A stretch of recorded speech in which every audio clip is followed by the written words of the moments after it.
Good evening, everybody, and welcome to Talladega, home of the big one, of course. And we are here for the 11th round of the ANZCAR Abruzzi Cup. Of course, Talladega is not everybody's favourite track. It's a bit of a dice roll sometimes. But joining me up in the booth tonight is Mr. Jonathan Hancock. How are you going, Jono?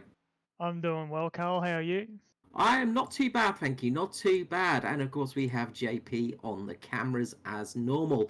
So tonight we are looking at well, it's going to be an interesting race for sure. We've got a relatively warm track at the moment, and that's going to affect qualifying slightly, of course. But qualifying is not always the most important part here at Talladega. No, it's just as long as you got someone out there to draft with, and you got to stay within the pack. And the drafting is very important here, but it's also very important to have a teammate, which we will probably see play into this later on in the race. Absolutely. It's a big gain you get with drafting. You're looking at about 20, 30 kilometers per hour extra speed in the pack. Out on your own there, you're doing around about 280 to 290 kilometers per hour. Once you get in the pack, you're looking at 300 plus. And it does make a big difference out there for sure. Just before we continue, though, I'm just going to go quickly over the championship standings as they stand before tonight's race. So in first place, we have Michael Skurlock, who's been having a fantastic season, very consistent. Second place is Josh Micklemore, again, a very consistent season for him. Third place, Danny G. Not had any wins, but they've been very, very consistent in the top 10, along with Edward Foster in P4. P5, we have Matt Danson, who's had a fair few wins, but just needs a little bit more to get the championship up there. Behind him is James Roby, who's had a great start to the season. Jason Martin sits in 7th with Chris Purnell in 8th. 9th place is Matthew Clure, who's having another good season and is hoping to get into the chase. And then in 10th place, we have Brett Gerritz, who's had a good sort of... Well, he came in a little bit last year, but good debut season, full season run for him in the top 10 there. So... yeah, championship is starting to sort of heat up a little bit. It's quite close between the top drivers. From it's a 360 points for P1 and then 247 for P10. So there's a bit of a gap forming, and of course there are quite a lot of points still at stake this season. Yeah, we're not that far through the championship, probably about a quarter way, so we got a long season ahead of us yet. So a lot of chopping and changing will happen between now and there. We do indeed, yes. It's of course, because we are running the full season this year, which is great fun. It's going to be a long old one, and we were expecting that from the start. But it really has. It's going to make for a very interesting outcome all through this season, of course. And of course, tonight we are, of course, celebrating the Anzac area. ANZCAR is celebrating Anzac Day in a couple of days' time, as you saw in the pre-race intro. So we are looking forward to that, and Talladega has become sort of a traditional sort of Anzac race for us. Yeah, I'm surprised to not see some guys taking their time and doing a Anzac-inspired livery here tonight. Yeah, there's not many out there, but I think it's been one of those sort of years where everybody's been a bit sort of forgotten what day it is. It's pretty tricky sometimes. While we're all under quarantine and stuff, it's easy to forget whereabouts you are. Of course, we're next up next week we're at Dover, which is a completely different beast to Talladega, of course. Having such a big change from a super speedway with restrictor plates going to a short oval like Dover is well, it's a big step, isn't it? Yeah, Dover is one of those, we'll call it a more painful track. I'm not a short circuit guy, so for me it's a more painful track. Other guys love short circuit compared to the super speedway stuff, so it just depends on what type of driver you are. But it's a very different type of situation for driving. Yeah.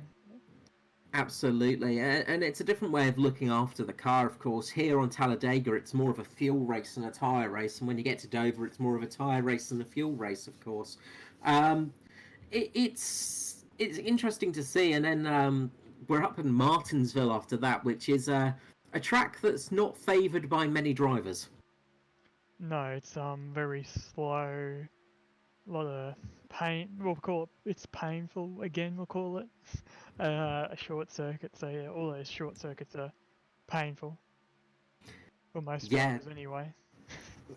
they can be very difficult.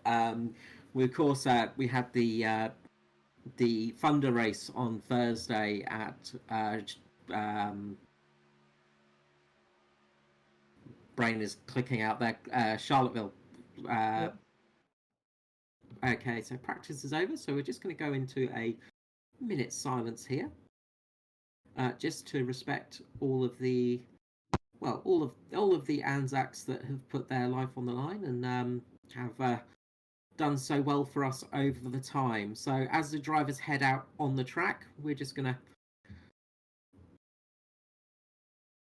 quickly go into this, and we'll actually be doing a full minute silence on the actual practice before the race start. So we'll wait for that one, I think.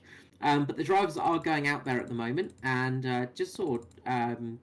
I think it was Josh Micklemore just losing it on the exit of the just coming out the pits. He managed to spin it around. Yeah, that's never how you want to start your qualifying, but they do get 2 laps, so he'll have another shot at it. And of course, the big thing about one of these super speedways is the second lap is always your fastest lap. Yeah, definitely. You want to use a high line the first lap, the warm up lap, and then the first lap to try and build that speed up and slowly creep down during that first lap, and then use all the track on your second lap to put the best time you possibly can down. Yeah, and you got to play a bit of a wall of death, haven't you, up against the barriers. In the intro package we saw, I was doing a few laps, and you've got to keep so close to the barrier, you're almost rubbing it, and it is just such a minute difference between making a good run and having a little scrape on that barrier. And of course, in iRacing, is if you do make a little scratch on the barrier, your lap's going to get deleted. Yeah, the smallest bumps here will just get you a time deleted. Unfortunately, it can be annoying sometimes because the minutest amounts all over. Yeah, it can really, really bother you sometimes. So we're just with Joshua Carroll Walden at the moment on his fast lap, who's been having a relatively good season so far, and of course had started out with a win at Daytona, of course. So he's going to want to try and repeat the super speedway success that he had there. And as times start rolling in, we've got Mick Wilson currently on pole, but these are going to change quite quickly as these guys do their laps and start getting up those good times. Yeah, it always changes around as the time goes on, and it'll be interesting to see. I was talking to some of the drivers earlier, and like we talked about, it's just a roll of the dice here tonight on who's going to win. Could be a Matt Danson drive away again, or it could be anything because being in those tight packs, fighting continuously, someone rubs someone, it's the big one at Talladega, and it's all over for anyone, even the fastest guys out there. Yeah, it is easy to happen. Just looking through Roger Clark at the moment, he's just at a blistering first lap time. Um, quite a bit faster than anyone else. We'll see how that follows for his second lap. At the moment, Bradley Kemp's sitting up there on the top, but Roger Clark is coming up to cross the line now.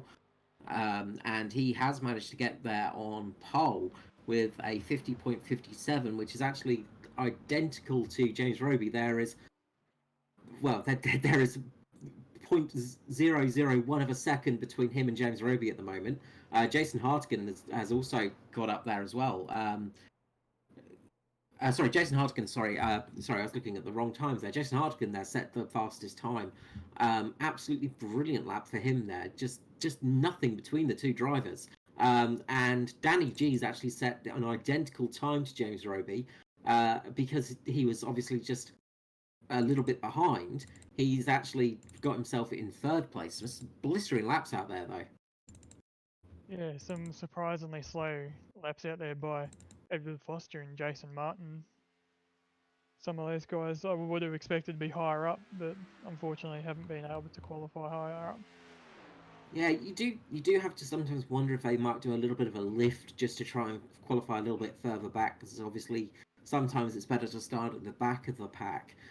You sometimes see people just doing that little bit of lift, but yeah, a bit of a quite a low time for Foster there, which is unusual. We usually see him quite high up in that sort of top 10 area. Just looking through the pack as well, we've got a couple of drivers just sitting waiting to go, just hoping for a cloud to come over and give them a little bit of extra time. Um, and I'm pretty sure that's we've got Matthew Cloyt at the moment going around for his second lap, I think. So we'll see how he does it on this one. And he's actually running an ANZCAR livery as well, which is nice to see. Yeah, it's a very nice one at that too. Yeah, a little bit different from the normal MFR paint job, so throws us out a little bit. And that has not improved his position, sadly. He's still quite far down the order, down in 26th place. But a nice livery, at least. Nice to see. But it does look like we've got... just trying to look, see who we've got going out at the moment. Michael Latter is going out at the moment. So we've got Michael Latter out there, just going out there in the Wheeler Bin Racing team. And of course, you're just going to want to try and get that sort of second lap in and do well. And of course, sometimes waiting a little bit further and just giving yourself a little bit of time can make a big difference for these for qualifying, because obviously if you get lucky with a cloud, sometimes it can give you an extra little bit of grip, a little bit of extra speed, and really make a difference for you in the race. Yeah, those shadows on the track can make a big difference. You try to pick a object that's stationary on the side of the track if you're at a track where you've got a lift, so then you're not relying on shadows, because they do move as the race progresses. Yes, the thing about dynamic weather is it does move around a bit, and it's not like the old days back when shadows used to just stay in the same place for you. You can't rely on them that much anymore. No, that used to be the good old days where you could just pick a shadow and lift there, but now it's all dynamic, as you said, as we see the track go a little darker. Yeah, there's a cloud coming over the back stretch at the moment and on the back corners as well, so that could help a little bit. Just cools it off a little bit. Michael Latter going across the line and not setting a time. So I must have made a mistake or something there, because it's not coming up on my timing boards. No, he didn't set a time. No, Well, it must have been his warm-up lap that it didn't set a time, but obviously he made a mistake somewhere along the line. Yeah, I didn't notice where he made the mistake. I didn't catch it when I was driving round, but obviously somewhere out there. And I think a few drivers are just going to be sitting in the pits and just waiting out. They might go out and actually set a time, but I think a few of these drivers are looking to start at the back of the grid, trying to just keep out the way of problems. Because of course, when you're at a super speedway, the best place to be is first, obviously, because you're not going to get involved in an accident there. But sometimes at the back of the grid, you're better off because you don't have those cars. You got a bit of a warning if there is an accident. Of course, that can also, well, it can be a bit of a curse sometimes as well. It doesn't always work out, but yeah, it definitely a few people have chosen not to go out. So what we'll do is, I think we've just finished, so we'll head to our race server. While we do that, we'll be popping up the highlights from our last race at... Sorry, my brain is absolutely going dead. I do forgive me. Richmond. Thank you. Lovely. Thank you, JP. Yes, sorry, my brain's a bit dead tonight. I'm having one of those days. So we'll see the race highlights from Richmond, and we'll be back with you very shortly.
lap, which is one of the fastest laps out there. The only sort of guys faster are James Roby, who was a 22.6, who's on much fresher tyres. So definitely pushing it. And see right now, Mickelmore has got Danson in front of him, and that's got to be a bit of a bitter pill to swallow. Yeah, as we bring you the white flag presented to you by Harbour Racing Simulation, as Matt Danson comes on to take the checkered flag. So it's all over. Danson will have done it. So yeah, by 10 seconds. Yeah, it's a bit of a dominant one there for Danson. He did very well in that one, and takes the flag as we see Cluett just behind him, a lap down, just giving the car a bit of a wiggle as well as it goes around there.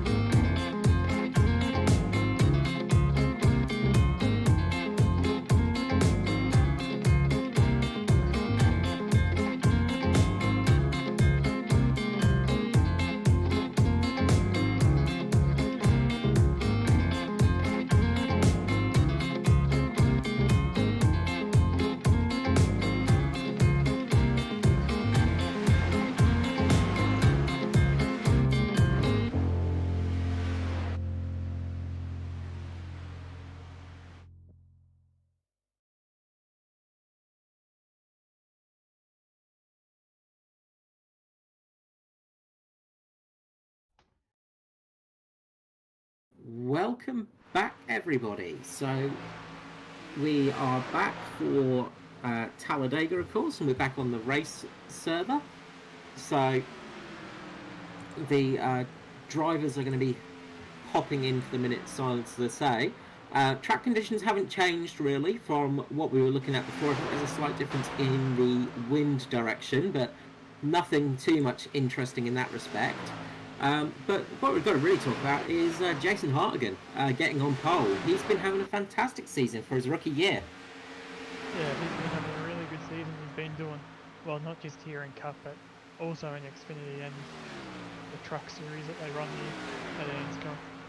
Yeah, he's been a bit of a force in the we say lower series, but they're more the feeder series for the Cup, of course.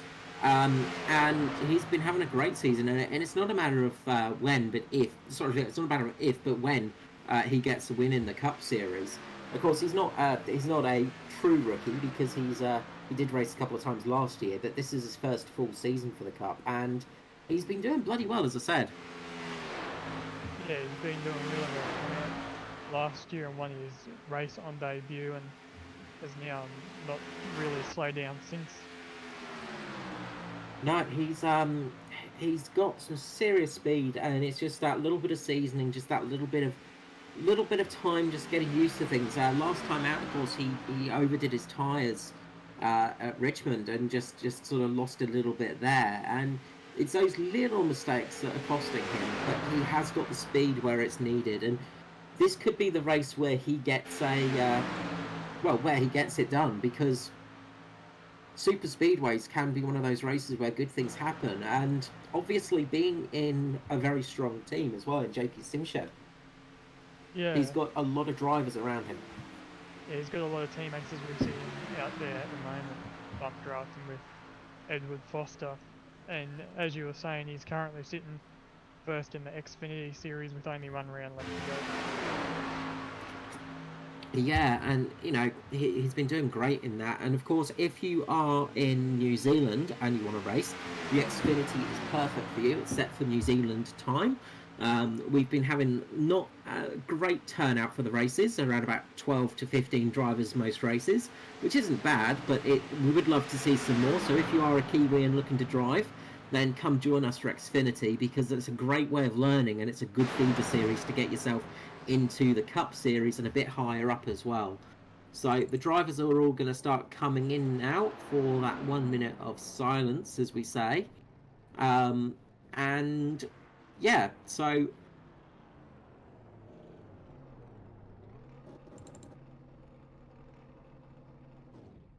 and Daniel Stevens is going to line up with his Anzac livery. So a great bit of show there. So we'll go for our minute silence, remembering all of the Anzacs who have fought for us.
Back, and thank you to all who have served and currently serving in the forces. If you are serving, we thank you for your service. Of course, the Australian and New Zealand regiments and some of the islands fought from way back in the Boer War.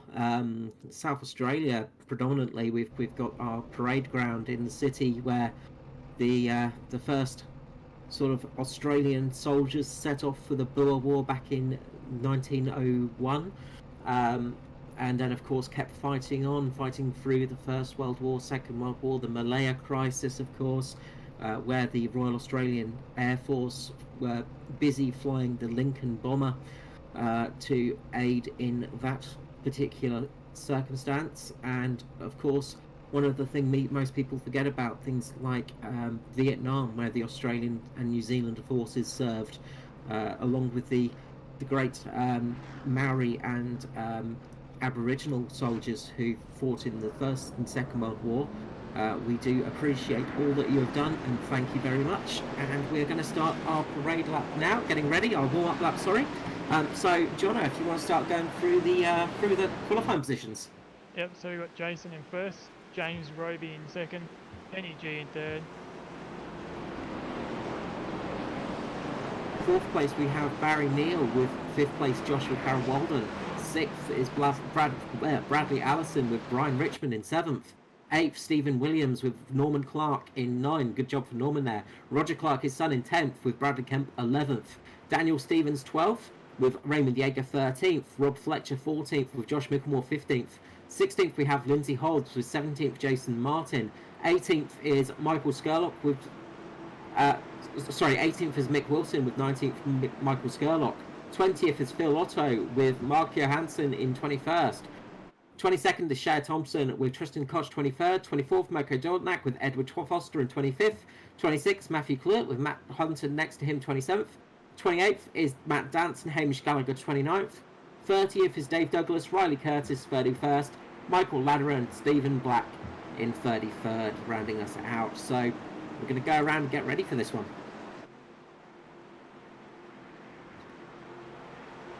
So we'll be dropping out, and we'll give you the joy of the sound of these engines as they drop it out on the first lap. The pace car will be coming in relatively soon. It is quite a long lap here of 2.6 miles, of course. And as we saw in the intro video, it can be quite tricky sometimes, because it is a little bit, the start finish is a little bit further away than most people sort of are used to as well. But Jason Hardigan is going to lead away. The pace car comes in, so I'm going to shut up. Enjoy the start of this race.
just And watching as we come across... Oh, Sorry, Johnny. I was just going to say, watching that first lap there, you'll see how large the banking here is at Talladega. It's something that you don't really notice until you do see it. And the cars are right up there against the wall. And the camera's a bit further out for us. Yeah, you don't appreciate the banking of this track. It's a shame the Formula One season hasn't started, because the new banking at in Holland, of course, it's a huge amount of banking, and when you look at it on TV, it doesn't look that steep. But boy, if you try and walk up one of these circuits, it's quite a hike. Just at the start of that race, though, we did see Josh Mickelmore and Jason Martin actually drop back a bit, and they've dropped quite a bit back from the actual pack, back past Stephen. As we got our first wreck here, Carl. Mick Wilson, and we've made green, so that is something for sure. We've actually made green. He's spun it around and managed to get it back in the right direction. It looks like he actually went into one of the other drivers there. Missed out. It looks like the number one of Phil Otto got very unlucky there. It was actually one of the other drivers just caught him on the back there and actually spun him around. So an unfortunate one for him. I think it was just having a look at the replay now, just trying to figure out what happened there. Yeah, it looks like Cher Thompson just got a bit too much draft, didn't realise how much closing speed they're getting, and spun him around, and that's gone straight into Phil Otto. Caused some serious damage, but we have remained green. So caution hasn't come out, so it wasn't the big one, but it was certainly a big enough one to cause some issues. Real shame there for Phil Otto. Doesn't look like they got too much damage on the car though. Was just having a bit of a look through the field, and just wanted to make a mention for Stephen Black as well. Fantastic livery on their car, beautiful ANZAC livery on that car as well. We were talking before about ANZAC liveried cars, and yeah, absolutely fantastic one on that vehicle too. So Jason Hartigan is still in the lead. Yeah, James Roby also has a nice one on here tonight. And Matt Danson was quite lucky not to get tangled up in that wreck there, as he is getting further back into the pack here to start off the race. Yeah, it's so easy to get tangled up in somebody else's mess, as we saw Phil Otto there just getting really unlucky. Couldn't do anything there in that situation, but as I said, it looks like there's not too much damage to Phil's car, which is quite lucky. The front of the car is looking pretty much pristine considering the whack it had, and Mick Wilson's not looking too bad either. There's not much crumble on one of those cars, so they got very lucky there, as James Robbie does take the lead. Yeah, just pushing that, getting the push in the high line there, being able to come down in front of Jason now and get the push from Jason. Yeah, good job there. And guy that's on the move, we've got Stephen Williams and Roger Clark, both climbing their way up there, just getting some good positions gained. The thing is, though, you don't really want to be leading at this stage of the race, because when you're leading, of course, you're punching a big hole through the air for everybody behind you, and you're using up more fuel. But then, of course, the trouble you have when you're sitting behind somebody, and we did see this at Daytona, is you're going to get a lot more heat in the car. So it's not too bad when you're sitting second and third, but when you're sitting a little bit further down the line in sort of 5th, 6th and 7th, sort of that area in that sort of train of cars, the heat from every other car gets into your radiator, and it does get very hot very quickly, of course. Yeah, you'll see a lot of wiggling of these cars throughout the lap. Jace is in a very lucky position there to be able to be in second, and Benny G now in third there, that they can move a bit more freely compared to these cars that are side by side, all running 3 wide. Yeah, they're currently running wide. It looks like the bottom line is working better. Just at the back of the pack, we've got Josh Mickelmore and Jason Martin just catching up to Hamish Gallagher now and just getting onto the back of the pack it is. So they've fallen back, tactical decision there, obviously. Just wanting to be a bit further back out of the main action, out of the danger zone, of course, because pack racing is not the easiest thing to do, and it's one of those things that again, it looks easy on camera and it doesn't look too difficult, but when you try racing in a pack like this, the car is so incredibly hard to control. Yeah, it is, especially with all the dirty air and aero wash that you get in these cars. All that side-by-side drafting can upset the car very, very easily, and you end up into someone else or spinning it, losing it yourself. There's a lot of different things that go into driving these cars. There is, and it's also a lot of, it's very taxing as well on your mental capacity, because you're running side by side, so you're constantly having to check that driver next to you and just make sure you don't run into them, make sure you don't tap them, because it's so easy to do when you're racing side by side like this. We've got a bit of bump drafting going on just with Stephen Williams and Roger Clark there, so yeah, pushing M4s a little bit, now making the jump to try and get to the front of the pack, but James Rowley is doing a great job out there at the moment. Yeah, you've got to be very careful with the bump drafting too, and getting too close while drafting. Either because you can hit someone spinning or wreck yourself. You run into the back of someone and bend the front of your nose up. B, just because that front there that we're talking about, you get too close up behind someone, if it gets too long, you'll end up putting the oil and water just through the roof. Yeah, I think it was actually Braden Bullius back in the Daytona race. He was bump drafting with Matt Danson, and he ended up blowing his engine relatively early in the race, just because he was just doing a bit too much bump drafting there, and it can easily happen. You've got to keep an eye on the temperature of these cars.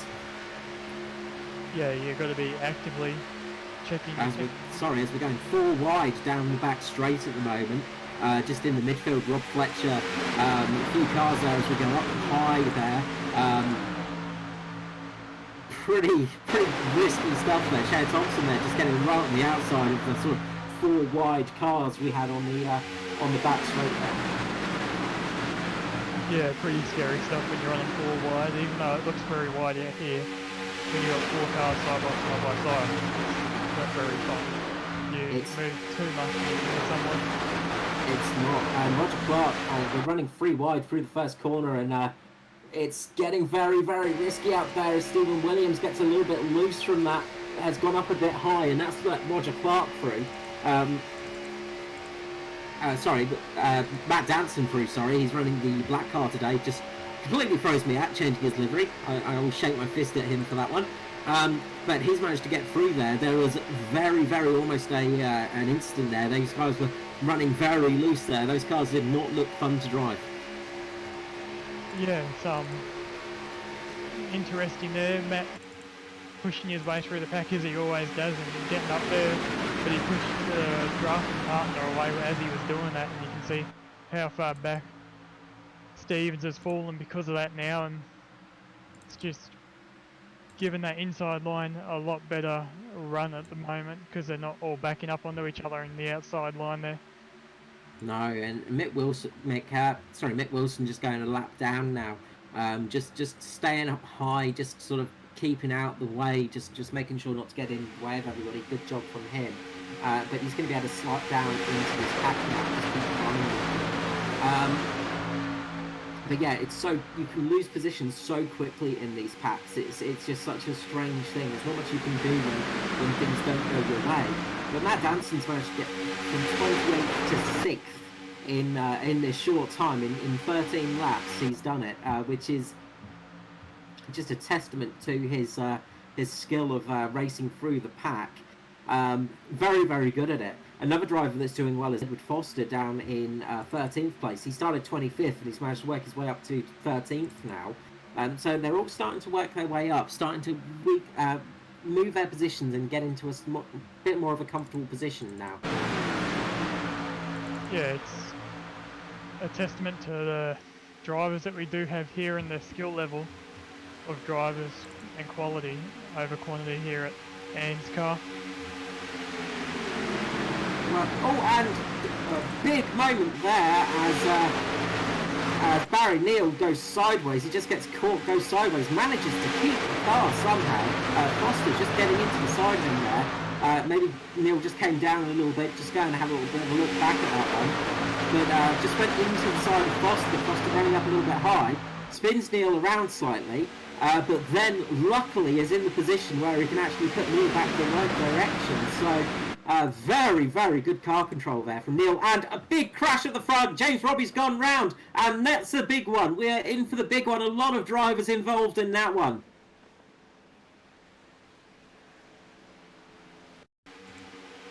And we'll go back and have a look at that, see what actually happened. Roby's gone up to cover Matt Danson.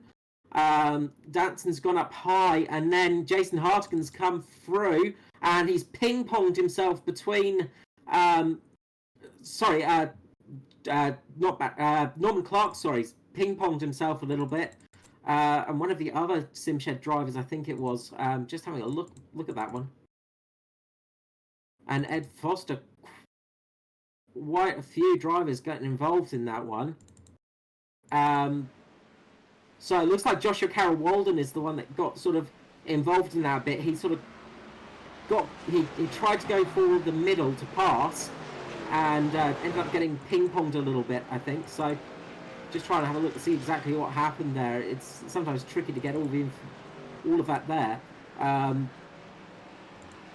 Roger Clark, it was Roger Clark, yeah. And quite a few drivers getting involved in that one. Edward Foster going up high, getting caught up in that, but it looks like he's managed to get away relatively clean. But pretty much half a field caught up in that incident. A lot of cars are going to be needing a bit of service now. Yeah, we still see cars flying around out the back there. Yeah, it's really helped Matt Danson out. He's now sitting in third place as we sit. Jason Hardigan as well. Another guy that's going to be quite useful for is Danny G. He's just been quietly sitting there for Mitch Motorsport, and that's going to help him out. So everybody's coming for the pits now, and they're going to start sort of getting their cars fixed up. A guy that also gets helped out quite a lot by this is Mick Wilson, of course. Being a lap down, he'll be able to get that lap back now. So he should be running a little bit further up. Danny G gets a fantastic stop there, gets out into the lead. Edward Foster got a really good one too. He jumped Matt Danson. Yeah, they've done some brilliant stops there. I wonder if they just took a couple of wheels, if they didn't take full wheels in that service. Unfortunately, my replay cuts out a little bit, so I couldn't see exactly what happened with Danny G. So yeah, it looks like it was only the right side wheels for Foster as well. So they've done the old two-wheel trick just to jump themselves ahead of everybody. Foster getting very lucky in that incident, not to have too much damage. So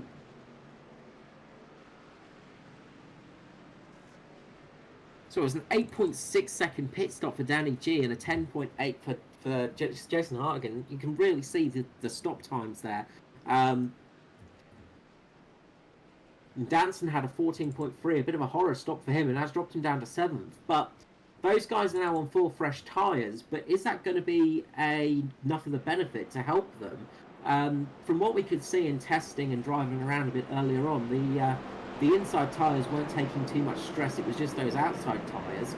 So they should be okay. We could be in for some interesting racing now, and that's also going to change the strategy a bit. Yeah, now drivers have to actively change their strategies because of other drivers have to cover them. And of course, it's not far enough in the race really, unless we get other cautions, that you can make it all the way on just one or two more stops. They're still going to need to make another couple of stops. They're going to have to make at least 3 more stops by my calculations. So it'll be interesting to see what people do from here now as well. Some people may try and fuel save to only do 2 stops. Yeah, it'll be interesting to see if we see drivers trying to fuel save or if they just go out after it and hope for the best. It depends also on if we get any more cautions. Well, that is the big thing at Talladega, is cautions are very much a... well, there's something that's going to happen quite routinely, you usually say. But then we expected pretty much a caution fest at Richmond and end up going green for the whole race. Um, so it's not impossible that we could have a green for the rest of this session. So we'll have to see how this goes. Yeah, anything is possible, but as we know, car cautions breed caution, so we'll see what happens here. They do, and of course, everybody that's changed the outside tyres now, they have a very different feel to the car, of course, because when you just change one set of tyres, you've got those tyres that are slightly worn that are a little bit more up to pressure and things like that. And then, of course, you're going on to tyres that are, well, that are cold. And that can sometimes affect the way the car handles. So we could see a couple of people mid-pack possibly having trouble with that. We'll have to see how that goes. And hopefully we don't see another caution. But there is a very strong chance we will. Yeah, definitely. Only been 17 laps into a 90-lap race here. Yeah, I know a lot of drivers dread these races, in all honesty, because of the effect of crashes here and the problems of it that can occur. And it is one of those things. As I say, I personally I love super speedways. I prefer them over a short track, but I'm one of those strange people that enjoys that kind of thing. Masochist sometimes, but it is one of those places where if it does go well, it goes very, very well. But if you have a bad day, it just goes terribly. Yeah, it's one of those, like you said, show up. It might be a bad day, it might be a good day. You don't get an average day here. You do not at all. You never know what's going to happen here, and that's the thing. It's very easy for things to go very wrong very quickly, as we saw with Roger Clark and everyone there. And when you do start running free wide, it's very easy to get ping pong between somebody, and you just get caught between the two cars, and you can't do anything. You bounce between the two, and then it goes very wrong very quickly. We saw with Barry Neal as well. He got very lucky with that contact from Foster, where he actually managed to basically bounce back onto the line and carry on going without too much problem. Yeah, the quiet note. Matt Danson went back into the pits there for some reason. And just Right. getting up the speed. I don't know what's going on there. We'll have to keep an eye on that one. Maybe he's just trying to drop to the back of the pack, get a little bit of extra fuel, and get a little bit of a few extra bits in there.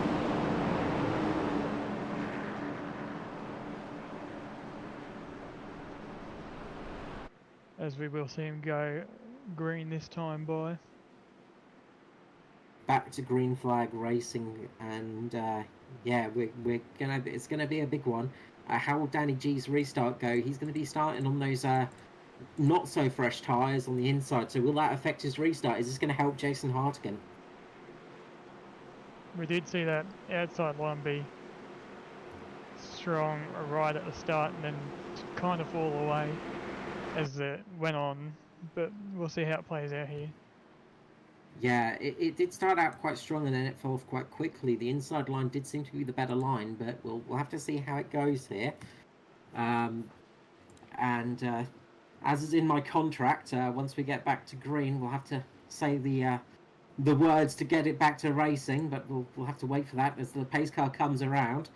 As I said, it's a long wait on this track. It's a bit of a strange track, this one, because it's such a long way to the start-finish line from the pit entry. You think it's going to restart, and then it takes a lot longer to go. But the pace car has pulled in, and we'll be going back to green flag soon. Yeah, something to keep in mind there too as we go to green here. Jason has got two teammates right behind him to push him where Danny G has no one. And that's going to be a big difference maker. And we should be dropping to green soon. So boogity, boogity, boogity, we're back to racing. And away Danny G goes. And he gets a fantastic restart there. Yeah, absolutely fantastic. Just got away. Jason got a good one himself. It looks like Josh just didn't get the jump that he wanted there and has fallen a little back. And a guy that's sort of come up a little bit is Barry Richmond as he comes up right behind Danny G there. Really doing well there, Richmond. Privateer entry. I don't really see Richmond this season. Maybe a couple of races, not that good, as always. But good restart there. He's qualified up in 7th and he's currently running in 2nd. But that outside line is starting to form with a lot of JP Simshed cars. As there is also the 65 of, the 66 of Daniel Stevens there for MFR. Yeah, and that really nice ANZAC livery again. Yeah, and of course, changing liveries has thrown me out as always. Makes it a bit harder to see which cars are which. Gives me problems anyway. But yeah, fantastic livery. It's almost like a it's a slightly sort of I don't know. It gives me a slight post-apocalyptic vibe. It's almost like a Mad Max ANZAC livery. I sort of feel like it's quite a cool livery for sure. But Danny G's got a very good lead at the moment. Yeah, it is a nice paint. I think it's actually poppy fields if you look there, Carl, and the soldiers are standing in the poppy fields with the sunset behind them. Yeah, when you get very close to it, you need that nice high definition. And somebody's gone off in the background. Mick Wilson's gone round in the background and gone into the barrier. Just see if I can actually figure out what happened. It looks like Raymond Yeager's actually just caught Wilson as they go across the tri-oval. And yep, Yeager's just come down, hit Mick Wilson pretty hard. Mick Wilson's done a fantastic job of keeping it down on the lower half of the track. But big impact from Mick Wilson, and I think he's towed it back to the pits. And unfortunately, I think Mick's out of the race. So a shame. Wreck on the front straight with Matt Danson. He got into the outside wall and has cleaned up a few cars out the back of the track, back of the field there. Huge crash there, and that's going to damage a few drivers for sure. As you say, Matt Danson involved in that one. We'll go back and have a little look at that one. I was just actually had my head down for a second as I was writing down my notes, and Danson might be in for a penalty as well because he came flying into the pit lane as well as he made that mistake. Yeah, it just looks like he was trying to go on the outside of Raby there, and Raby's come up, and that's just caused a huge effect, we'll call it. Yeah, a huge one there, and Micklemore as well actually got underneath Danson there and flicked him up, and Micklemore's just gone through, and I do apologise, a lot of cars just jumping off my screen as we go through that. I'm not sure if it's my system or not, but it appears like there's not much bodywork damage to the cars out there. Yeah, it doesn't look like there's been much bodywork damage to Matt there in that crash, even given how hard that crash was, which is interesting. Yeah, it's a bit of an interesting one. I'm just gonna. I will be back with you in a second. I'll just leave the comm box to you, Jono, just for 1 second. So everyone will just be picking themselves back up here, and we'll probably see another round of pit stops unfold here.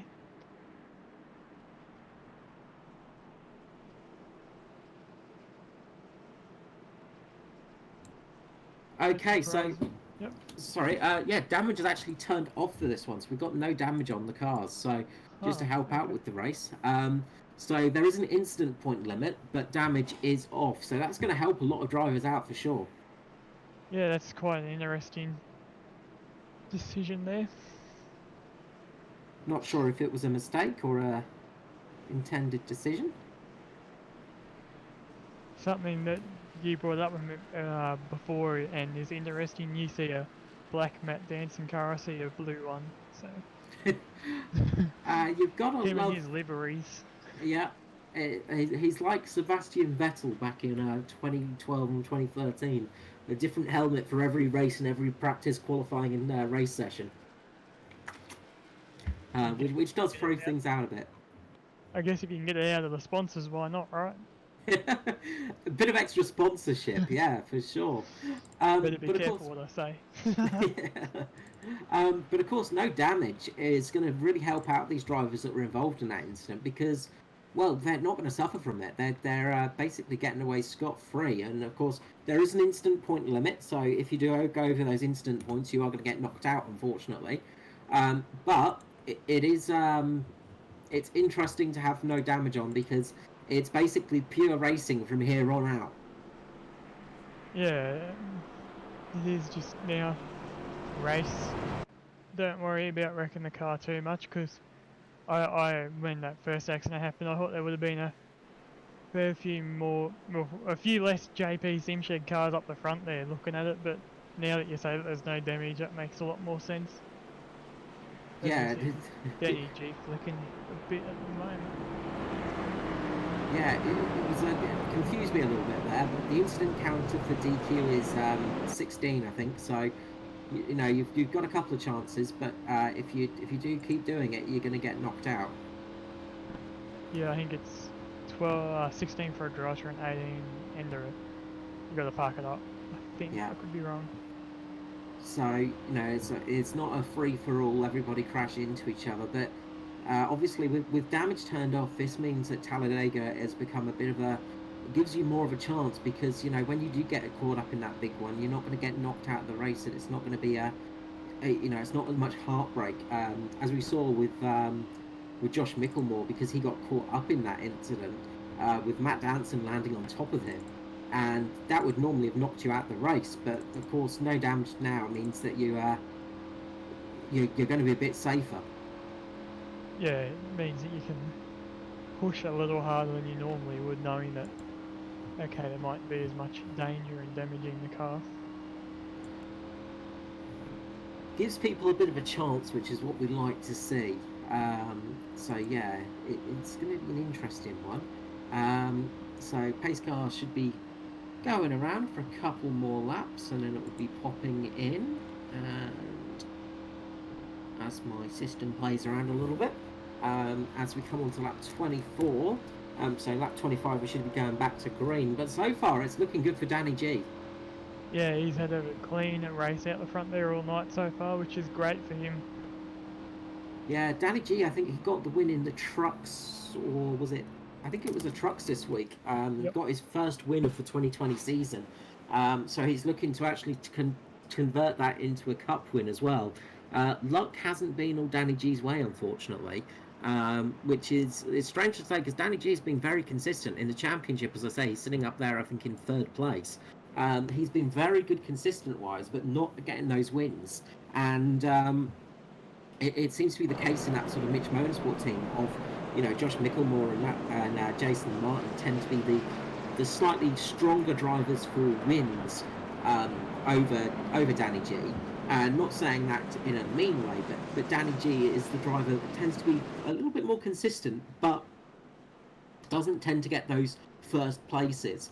So he's just looking to just get that little bit of an extra step up, and this could be the race where he does it. So without putting the curse of the commentator on him, but he is doing well. Yeah, you better be careful there, Carl. It's easy to happen, and of course, when you race in the trucks in the Xfinity series as a commentator, when you do put the curse of the commentator on somebody, you end up getting the driver that you cursed coming up behind you and often giving you a little bit of a love tap. But the lights should go out on the pace car this time round. Hopefully. And we should be going back to racing very shortly. And not many people took advantage of that extra pit stop there. I think a couple of drivers did come in, but down the back end of the grid, not many up the front. So it wasn't much of a run in there for everybody. So they're sort of sticking it out there a little bit. We're on lap 25 now. So theoretically, if they pit anywhere now on, they're going to be able to make it to the end of the race with just 2 more stops. Yeah, do we know if tyre degradation is on and working with no damage being on? That I will be back in a second. You'll find out for me.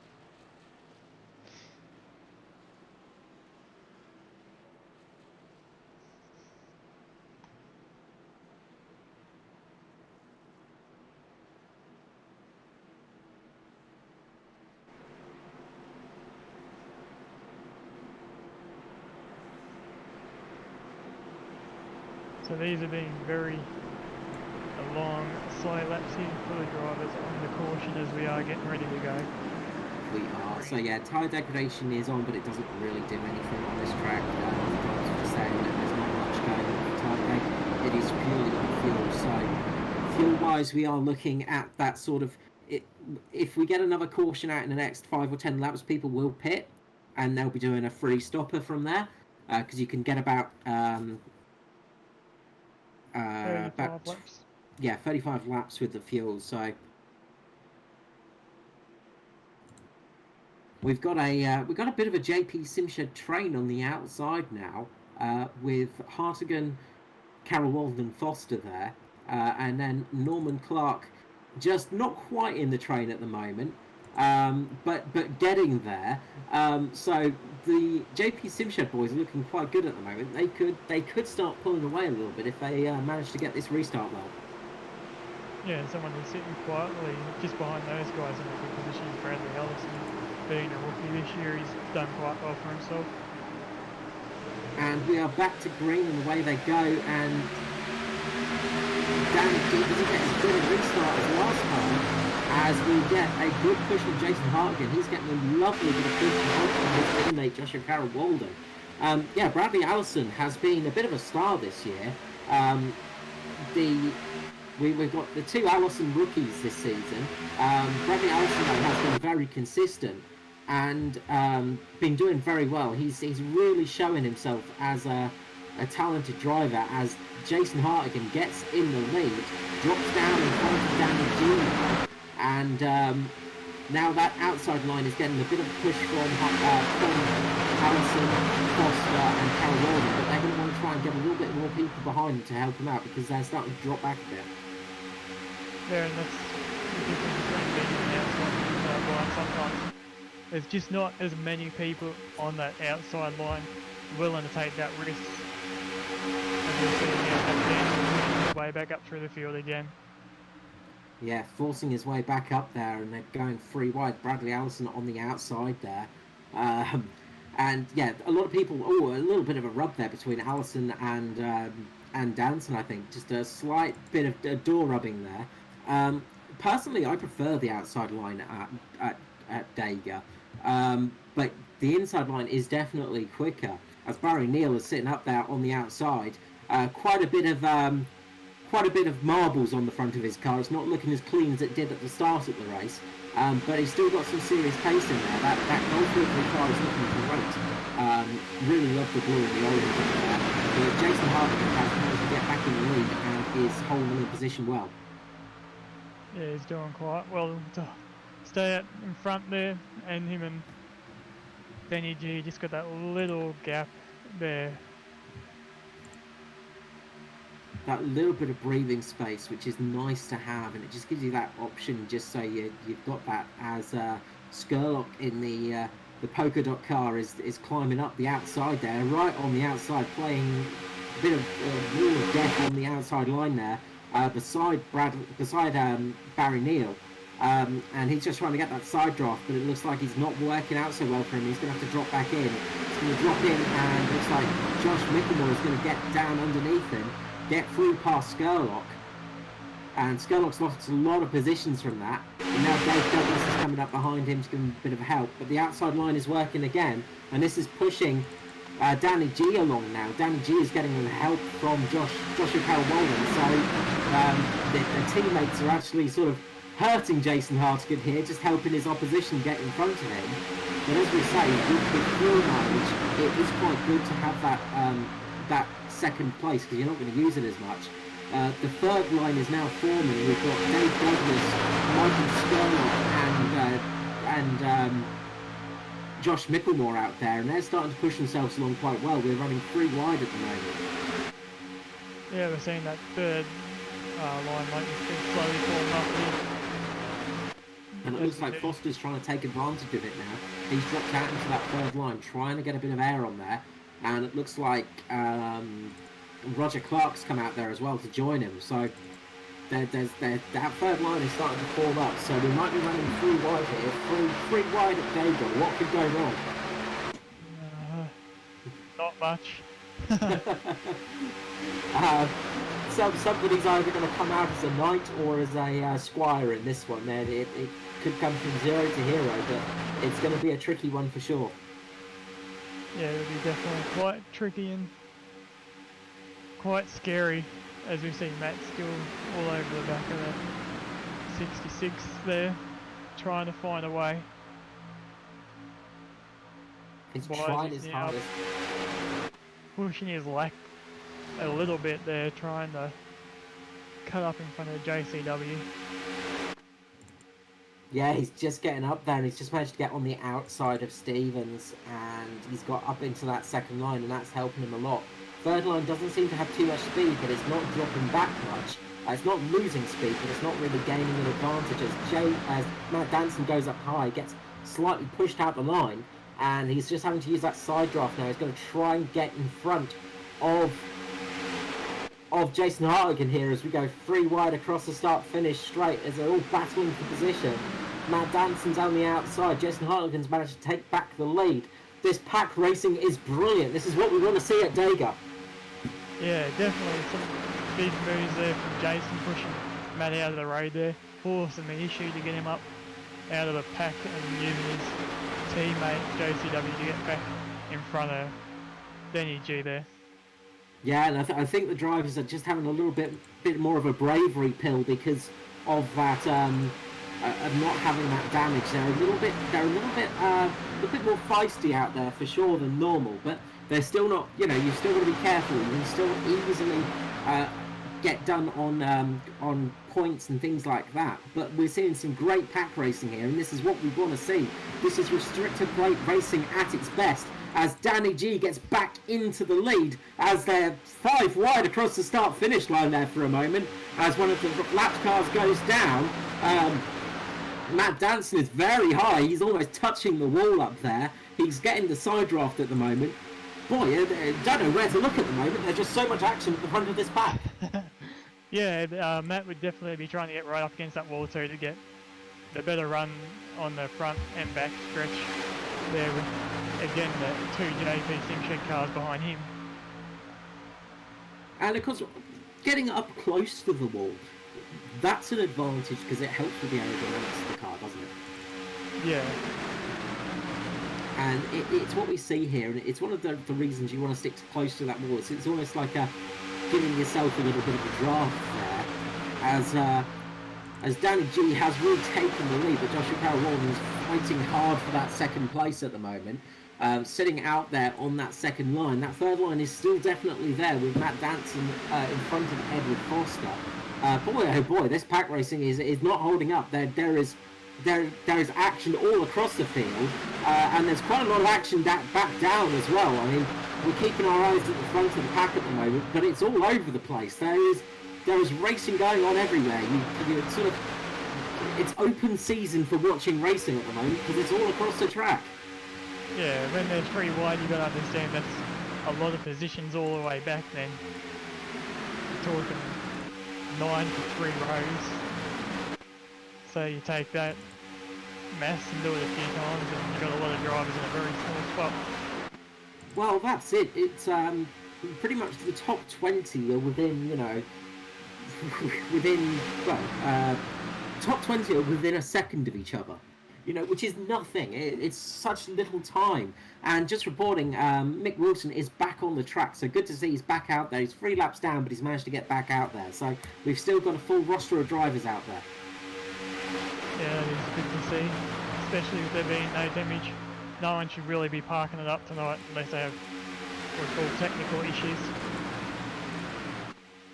Yeah, of course, technical issues can be a big problem, and we have seen it in the past. I think back to a couple of races ago with Edward Foster, he had about a lap and a half where his internet disconnected. He had to reconnect his internet connection while he was driving, which is multitasking at its best, and he managed to get back in the race from it, but lost a few positions. But these technical issues do happen, as Joshua Carroll-Walden gets a great push from Bradley Allison. He's going to be loving Allison at the moment, giving him a great push to get back into the lead. And this is helping Barry Neal as well get up there. Barry Neal's just sitting behind Allison. We've got Joshua Micklemore up the top at the moment. just all over the place, keeping that car struggling on, as well as Roger Clark. He's just having a four-wheel drift there for a second. But those guys are really fighting for those positions. And it looks like the bottom pack has managed to put a bit of a distance down, put a bit of a lead. Yeah, Bradley, just falling back in that fifth position after pushing Josh up the front there. And of course, there is still quite a long way to go in this race, and we've still got pit stops, we've still got fuel to worry about. There is still so much more to happen here. It's not done yet for sure. It's still anybody's race really. As Michael Skerlock gets up quite high and very close to touching Norman Clark there. Very close to each other there for a couple of seconds. As I said, the action's all over the place. I don't know where to look at the moment. No, and everywhere I look, I see them pesky JP Simshed cars. With Illusion dissolving, they've become the new Illusion Motorsport of being the most the most team cars out there at the moment. There's quite a few of them, but they've got some seriously good talent underneath them. And speaking of good talent, Danny G's just coming out, and that Mitch Motorsport team, they are starting to climb. They're starting to get those positions back. They had problems earlier on because the cars of Mickelmore and Martin and Danson's gone around, and there's a huge wreck at the back. Huge incident at the back, just taking out Jason Martin. As I was talking, just about to mention him, Matt Danson has gone around, and just going back to have a little bit of a look at that one. But Danson's gone around, and a huge incident there, and a couple of the JP Simshed cars getting involved in that too. Just going to see exactly what happened with that one. Oh, and it looks like the 71 came down and touched Danson. So the 71 of Rob Fletcher just came down into Danson and spun him around. And that's left a huge amount of spinning cars. Jason Martin ended up mounting a few people in that incident there. A lot of cars have gone round though, and that's going to drop a lot of the cars to the back of the pack. But this means that everybody's going to be able to come in for some fuel. Yeah, give everyone those tyres and fuel. And now we'll see we're nearly on lap 40, so there's one less pit stop for the guys to do. One less stop for them to do. Yeah, this is gonna help them out enormously. This is gonna mean they can cut this race into a 2-stop race. But you can see by that replay a huge amount of cars going flipping through the air. It was one of the cars trying to figure out who that was. The orange car of. Could actually flick through and find out who that was, doing a absolutely beautiful pirouette there in the sky. But would have got some extra points in the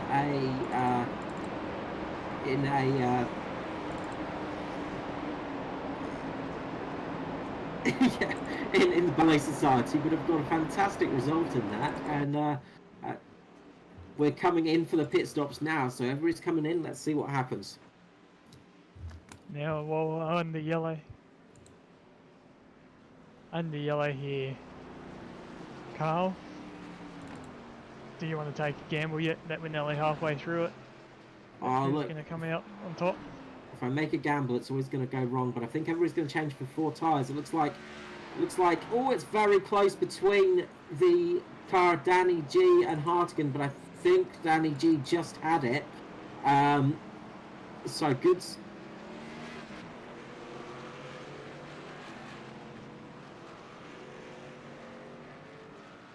So 11.8 for Hartigan and Carol Walden, and 11.2 for Danny G there. Just great stop. Really good work. Car that's also benefited from this is James Roby. Saw him involved in an incident earlier on, and he's got to stop again, but he's managed to work his way back into the pack. So things are going quite well. And getting a point for leading the race at least now is Shea Thompson, first time leading a cup race. Good job on Shea. Matt Hunter as well is currently sort of sitting up there quite high too. So nice to see Matt Hunter up there. Hopefully he can get back up here for the actual for the race a little bit later on, because it'll be nice to see Matt Hunter getting a good result. One of the admins, of course, for the ANZCAR servers. So a lot of work that goes on for him. But we're going to have to wait and see what happens when everything just starts sorting itself out. Yeah, and someone who we were just talking about who now has had something happen is Bradley Ellison. I don't know what's happened there, but he's down on the inside of the track, going very slowly at the moment. Possibly a technical issue there for him.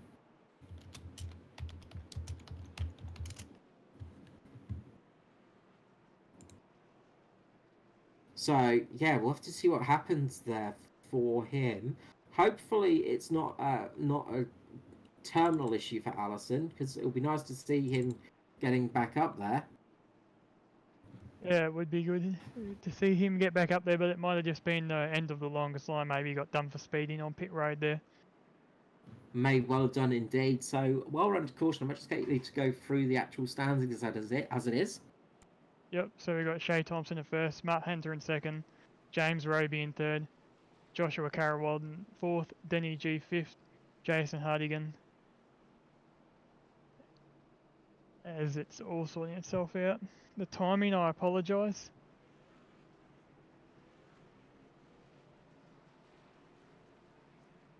We'll start that one again. We got Shea Thompson in first, Denny G second, JCW third, Jason fourth, Ryan Richmond fifth, Norman Clark fifth, Edward Foster sixth, Josh Micklemore seventh, Michael Skurlock eighth, Barry Neal 10th, and it's running at your top 10 as we're here proceeding under caution at the moment.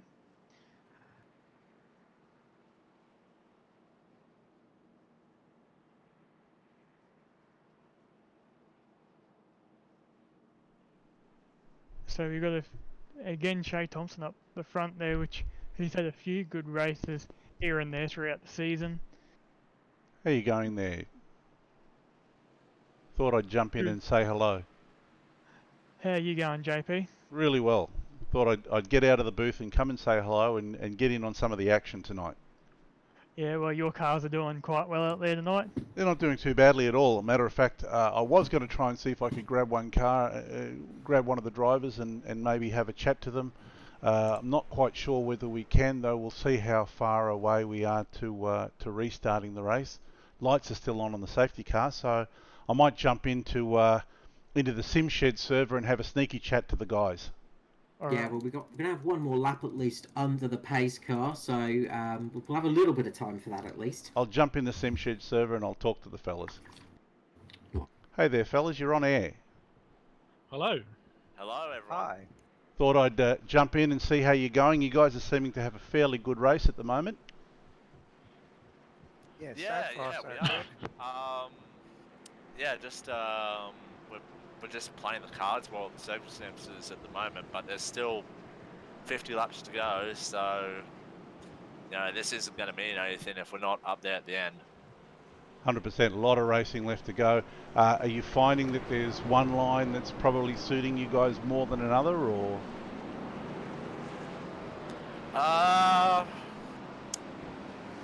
I think, well, I don't know about the other guys, but myself personally, the 35, I'm comfortable pretty much all the way up and down the track. However, it is a bit hard to get a line going, in the mid-line to high line, so the low line's probably the best place to be at this point in time. For sure. Well, look, I can see the lights are out on the safety car, so I'm going to leave you guys to it. Best of luck.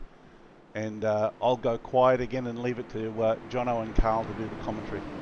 Yep, no worries. Hope everyone at home's enjoying the race. See you, fellas. Yeah. There we go. I'm just going to go dark now and go quiet again and leave you guys to your commentary. Lovely. Okay. So we had JCW there. Thanks, JP, for grabbing him down. So yeah, it's we're going to go back to racing soon. Of course, we forgot that JP moved down to the sim shed area, and we were busy commentating away there while nobody was listening. So you missed out on some of the best commentary there was all season there, unfortunately. But we'll hopefully get some more back soon.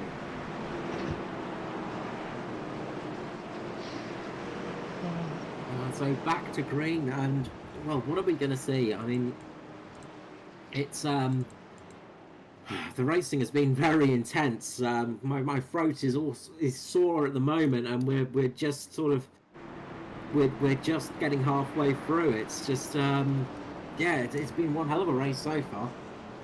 Yeah, well, Shay is up the front there. Now, I don't believe Shay took tyres. I could be wrong. I don't remember. So we'll see how his restart is.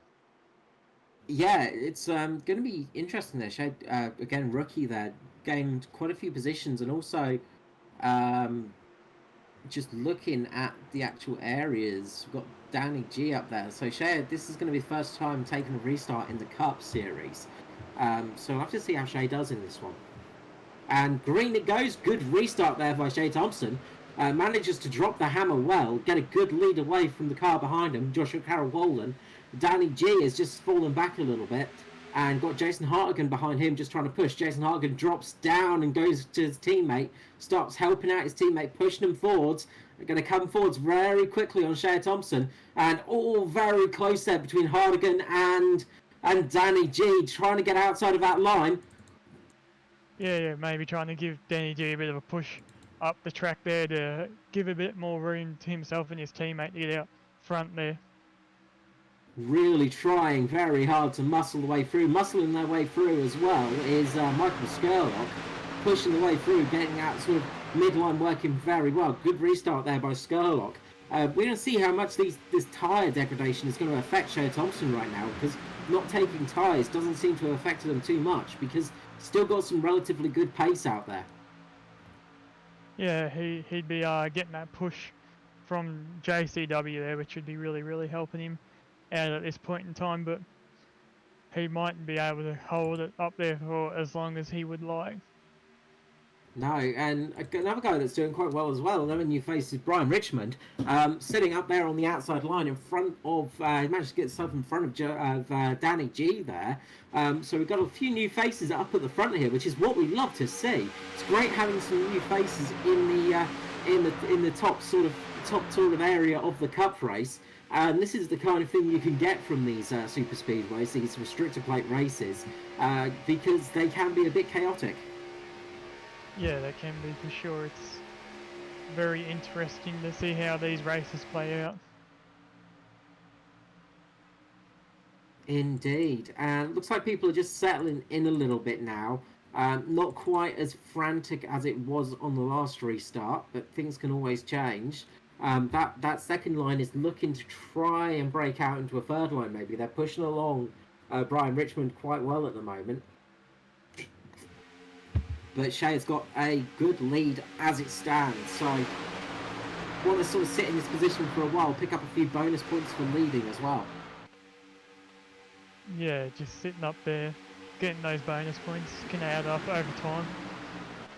Well, it's a nice thing to do, leading a Cup race. It's not many people get the chance of it, and leading a race in general is often a nice feeling. I think back to the German Grand Prix back in a long time ago now, when Markus Winkelhock came in and managed to get the lead of the race. I think it was in like a Minardi or whatever they turned into. But yeah, long ago. But just getting that chance to lead a race is a fantastic feeling. But on the outside, up in the third line, we've got the Mitch Motorsport cars of, it looks like Jason Martin and I think Jaeger. it might be Jaeger, yeah, it's Jaeger up there just trying to get that third line working, and they're going to try and work their way up to Mickelmore. Yeah, we'll see how that works out for him, because we did have 3 lines going there before that caution did come out. We did indeed, and currently Jaeger is a lap down, so sort of sitting there just trying to get that lap back as well. So he's the first of the people a lap down, so get the lucky dog. So he's going to be happy sitting there for some time as we go around, and there's nothing between really the top sort of 20 cars. They're still very much in a sort of close formation at the moment. Yeah, on that back stretch, Mr. Matt Danson was very aggressive, dropping below the yellow there to make a position up, which is an interesting tactic. It's a risky tactic to take because there is a lot less grip on that infield, on below the line. When you get onto that sort of section, you can easily drop the car. So it is a bit of a risky strategy, and it's sometimes officials don't particularly like it either, but it is a valid thing to do still. It is allowed on this track from what I remember, but it's a risk at your own accord. Yeah, as we're starting to see the cars slowly move around again to get that airflow back in the nose as they heat up during the run. We're starting to see a good push from this bottom line away from that middle and top line. Yeah, that bottom line is holding quite strong, and in that line we've got there's a fair few JP Simshed cars. You've got Hardigan and Foster in that lower line at the moment. In the top line you've got in the top line you've got Hardigan, you've got Joshua Carroll Walden in that bottom line. Hardigan's making the push and coming up to the front now, and is going to try and cut down in front of Thompson. Will he manage it? I'm not going to comment on that one, Carl, because every time I comment, the opposite happens. Well, that is the joys of a commentator. It's everything you say, the opposite will happen. It's a magical power we possess, and we've got to use it wisely. With great power comes great responsibility. Yeah, I remember a few rounds ago Jason making me look like an idiot. So I'm not going to comment on his stuff anymore. It's easy enough to happen for sure. It is one of those things that can really cause problems, and yeah, you've got to be careful. You've really got to take care and be careful. And as Edward Foster gets taken into, and Skurlock as well, a huge crash down the back straight. Foster is on his roof at the moment, sliding along on top of the roof. Don't know if Foster's managed to get back on four wheels. No, he's still turtled. Upside down at the moment is Foster, so that's going to actually affect him quite badly because he's actually going to have to go back to the pits for that one. Get a tow back to the pits. That was a huge wreck. It looks like Brian Richmond has just gone into Foster. Looks like Brian Richmond just got down into Foster and didn't notice him sitting there. And a huge wreck there as cars go over and over and over. Foster rolling about 15 times there. That is a huge wreck. Skurlock as well there, flying over most of the field. Skurlock actually managing to land on all four wheels in the end, I think. But a lot of rolls there for Skurlock. So that was a huge wreck. Yeah, and someone who was very lucky to stay out of that was actually Bradley Ellison. He just got a clip and managed to stay below the yellow to keep his car clean. Yeah, and Matt Danson got another hit as well in that one. Bradley Allison actually got ping-ponged a little bit and actually got very lucky because Raymond Yeager was coming down the inside of him and actually steered him back into the correct direction. As they all come into the pit lane again, all but Shea Thompson. Yeah, interesting call on his behalf, isn't it? It is. Working for him though at the moment, I guess. It is. I'm not sure when Shea Thompson actually last stopped. Producer might be able to give me a call on that one. Let me know when the last pit stop was for Shea Thompson. But that could make a difference. Lap 22 was the last stop for Shea Thompson, so probably about 10 to 15 laps worth of fuel left in that car. Yeah, you have to be shaking that tank, turn it off under caution.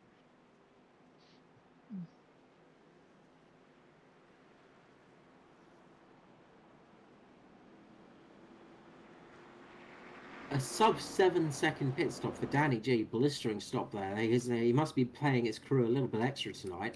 The JP Simshed boys were about a 10 second pit stop, so I think maybe Danny G just didn't take any tyres and just dabbed some fuel into the car. just to help out a little bit there. Got a very good stop indeed. So that's going to be interesting to see how that one pans out.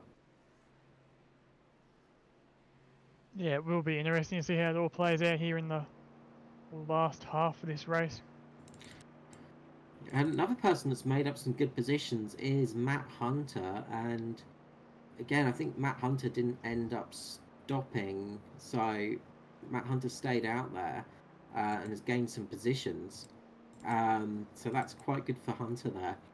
I think Skurlock was still stuck on his roof for about an extra lap and a half there, so Skurlock was stuck turtled for a bit there, so he's dropped down quite a bit. Skurlock and Foster have both dropped a lap down, unfortunately, because of that incident. Being stuck on their roofs, which is not what you want to have happen to you. No, it's not, because now you've got to wait for the tow truck to come out and get you, flip you over and take you back into the pits. Yeah, luckily the tow trucks are a bit quicker than the ones in real life, so that does help out a lot. But yeah, that was a big crash there, and that's taken out a few of our main contenders, as we see Rob Fletcher coming into the pit lane now for a bit of a top up. Matt Danson as well got caught up in that incident again. Danson's basically must have ingested a four-leaf clover, in all honesty, because he's got very lucky tonight. If damage was on, I think Danson's car would only be a roll cage left by now. Yeah, I think there'd be a lot less drivers out there tonight. If we did have damage on, we'd be commentating about 5 to 10 cars at the moment. Yeah, it would be a very different race with damage on. So, it's one of those strange things. I honestly do prefer damage on, because it's one of those things just for realism's sakes. But at the same time, on a super speedway like this, it does make it interesting when you don't have damage on, because it allows for some serious racing, and we've got some great racing so far tonight. Yeah, did you find out if that was accidental, Carl, or not? Not found out yet. No, not got Okay. anything from that. But let us know in the comments. Let us know what you think about the damage factor in sort of sim racing. We'd love to hear from you. What's your opinion? Do you like to see races where damage is on, or do you prefer races where damage is off? Because again, that would be an interesting thing to hear about.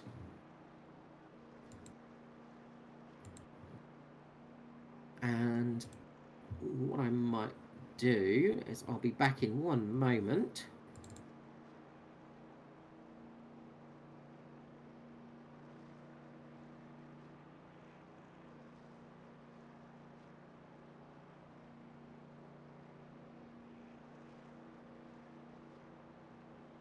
So under caution, we'll see some drivers, maybe not here, but in the longer races, under caution, when fuel does come into play, they do turn off their cars or put them into fourth and put the clutch in to just use as little fuel as they can to make that fuel run last a little bit longer, to play into their strategy if they can.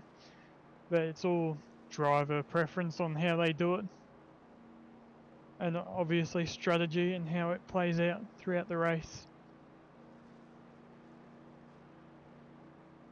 As we're coming around again, hopefully for the last time this time by here,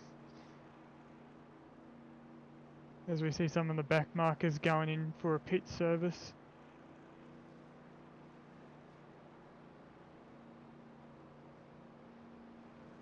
Daniel Stevens and Matt Cluett are in for their pit, as this is the final lap now for the safety car, and will be green next time by. It will be, and the damage was accidental. So what we're going to do is we're going to get somebody up here for the restart. We're going to get number 10, Dave Douglas, up here for the restart of the race quickly, and just get a bit of an idea of how it goes for the restart for him. Dave Douglas, how's it going? Hey guys, what's going on? Yeah, it's been a pretty exciting race up here. Very different, of course, because of the damage system not being on. That's changed things up a bit for it, made it some spicy racing. How are you going out there on the track? Yeah, I'm going all right at the moment. I was in fourth, but then a couple of guys have done a bit of a joker through the pits and took a bit less fuel, I'd say, than me. But at the moment, what I'm going to do, my little secret here, sit on this bottom line, and when they all try to go up, they think, oh, I can't go forward, so I've got to go up to go forward, and I'll just take that spot, and I'll just work my way forward. But yeah, without the damage, it's weird. It's making everyone sort of less nervous. So we were able to run 3 wide for so long earlier, so it was good. Yeah, we did have that huge moment from about lap 20, 24 or so to lap 39 so where people were running 3 wide. There was some serious racing going on. It'll be nice to get a bit of an interesting insight from your restart on with you from your position. Yes, certainly. So with that last stop, did you end up taking tyres as well? Yeah, I took tyres. I took the works. I thought, why not? We'll get the works, and then I'm good for the rest of the race. I won't be going in again from here now, so we're good to go. We'll roll off in second here, and as I said, hopefully these boys get a good jump in front, and we can clear that outside line, and then someone else will jump up in front, I'd say, and try and make another line. Well, we'll see how it goes. The green's going to be coming out soon for you, so we'll keep you on the line a little bit longer while we do that. Yeah, best of luck. Well, you managed to get from 30th up to 7th at the moment, so it's going well at the moment. Yeah, it's going all right. We're about to go green. It's a long way down to the start line of this joint through the trio. Here we go. Let's see what we got here.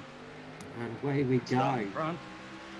Hamish is away. He's all over the back of whoever that is in front of him. Danny G. Yeah. Danny G up there in front, and Shay Thompson right at the front there. Shay Thompson just keeping out, not stopping with those last few stops, and that's made it a bit different. There goes the 424. I told you someone to go up. Someone will make that line. So exactly as I thought it was going to happen, and now I'm going to be P3 on the bottom line here, and we'll just roll up here, and we won't push too hard, and we're sitting in the box seat. It's sitting well for you, and look, you've got a very good consistency for your driving. You tend to make it up into those P10 positions, and you tend to do well on these super speedways as well. Yeah, don't do too bad on the old speedways. I don't mind. This is where I sort of plied my trade before I found ANZCAR. I used to love getting out of here and running the Carb Cups and etc. Have you find it quite different now that you're sort of out on your own a bit? Nah. I'm just here for a bit of fun, mate. Thought I'd dust the old bloody Camry off for a run at Dega, mate. Can't miss Dega. Oh look, you won at Dega last year, wasn't it? Yeah, won Dega, won at Daytona. So, like I said, I won't miss it. I'll always be here. Yeah, well, we wish you the best of luck. I'll let you get back up into the Desperados booth, up into the green room. But best of luck with the rest of the race, mate. Yeah, no worries, George. Hopefully I can bring home a W. See you later, Dave. See you, boys. Number 10 there, Dave Douglas. So yeah, good bit of insight there from the race, and just really showing off with his skill, being able to talk and drive at the same time. Yeah, it does take a lot of the drive to be able to do that. He was having a beautiful look at the back of that Edward can't draft. Mr. Edward Foster there, can't draft. Sticker on the back of the car in front of him there. Yeah, interesting hashtag on that one, isn't it? Yeah, I thought you'd like that one there, Carl. Yeah, so it's well, it's going along, and as I say, unfortunately, it was a bit of an accidental one for the damage. So we'll see how that goes. Unfortunately, we've lost a couple of drivers. Skurlock's actually been disqualified because of that incident, just because of the amount of damage and rolls he had in that one. He ended up stuck on his roof for a good almost 2 laps, and ended up getting a DSQ for it. So a real shame for Skurlock there, because he was running very well in this race. Yeah, these cars like to go on their lids. They're not easy to self-right when they're rolling. No, it's not the easiest thing in general to put the car back on its wheels when it rolls. It's not something you want to do. I think back to back into the old days when I used to go rallying with Mr. Edward Foster, and his brother James, and ended up rolling a Chrysler Lancer, and the worst thing about that was, of course, once we got it back on the right side, all the oil would slip down into the top of the engine. We managed to get the engine restarted, and it basically looks like a small forest fire had occurred in the garage. All the black smoke and stuff that came out of it, but not fun to do. Danny G getting a good push here and is getting back in front of Thompson, who must be running a little bit low on fuel now. Yeah, I don't know how Shay's still out there at this point in time. Must be getting close to running out. Yeah, must be hoping for a caution to come out. Maybe just... Shay's not been sort of in the lead much for the ANZCAR season, still a rookie for the Cup Series, so maybe just trying to get that time in the spotlight, getting some time on the sponsors and things like that as well, which is always nice to have happen. You can never complain when you get into the lead and get some time on your car shown, but yeah, sticking out there for sure, doing a great job at the moment, keeping that lead and keeping a cool head under pressure as well. Yeah, quite definitely. Hamish Gallagher all over the back at the moment and sitting there very well in the 13 management car. Doing a great job though. These guys just keeping well under pressure, and as Dave said, a lot of these guys are just they're feeling a little bit more relaxed because the damage isn't out there. They're feeling a little bit more confident for these sort of running a little bit closer to each other and running a little bit wide, but it just shows the quality of the drivers that we've got, really, that we haven't had more incidents. I mean, we've had a few crashes, of course, but this is Talladega. But people aren't making silly mistakes. They're not making silly incidents. As Matt Danson goes a lap down there, something we're not used to saying. Danson just getting lapped there pretty quickly just because it wasn't in the actual pack. But this has given a good run for Josh Mickelmore. Yeah, he just managed to get under Bradley there, and now you see the two Mitch Motorsport cars move down as he goes to the outside with Hamish there. Yeah, really worked in a good position. Just looking through the order. Currently sitting in second place is Dave Douglas as well. Brilliant job for Dave Douglas there. As he said, just working on that strategy, just keeping low, not too much risks, as we get a incident at the back as Barry Neal and Riley Curtis and one other car has got into a crash there, but we've remained green somehow. Oh, here we go. Now we get and the caution is out. So number one, I think maybe Phil Otto was involved in that. Just going back to have a little look at that incident.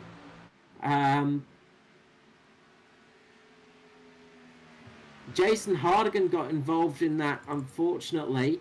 A real shame. Jason Hardigan, of course, our pole sitter, getting involved in that incident. A real shame there. Just going back to have a look at that, and looks like Barry Neal's just come up a little bit, caught Hartigan just underneath, and that spun Hartigan around. Huge impact there. Real shame there. Barry Neal bouncing all across the track as well. So those guys have been really caught up in that one. And that was a huge incident, and that's brought out another caution here on lap 63. That plays right into Shay Thompson's hands. He'll be rubbing them together at the moment. Yeah, but as we heard from Dave Douglas, doesn't need to stop again. So I wonder if Dave Douglas will stick out here. I mean, maybe Shay Thompson might be the only one that stops. Yeah, it'll be interesting to see. As I think that's actually... We'll just have to see what happens there. But a real shame for Hartigan, because Hartigan had some serious pace.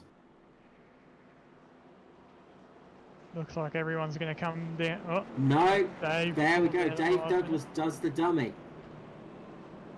So Dave Douglas there pulls the dummy there, and so does Joshua Carroll Walden, I think. Yeah, JCW there as well. Pulls the dummy and sticks out there. This is going to help. Ellison as well. Stayed out.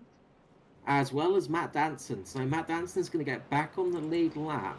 But this is going to put Dave Douglas in the lead. And as we heard from Dave, he doesn't need to stop again. So this could work out perfectly for Douglas.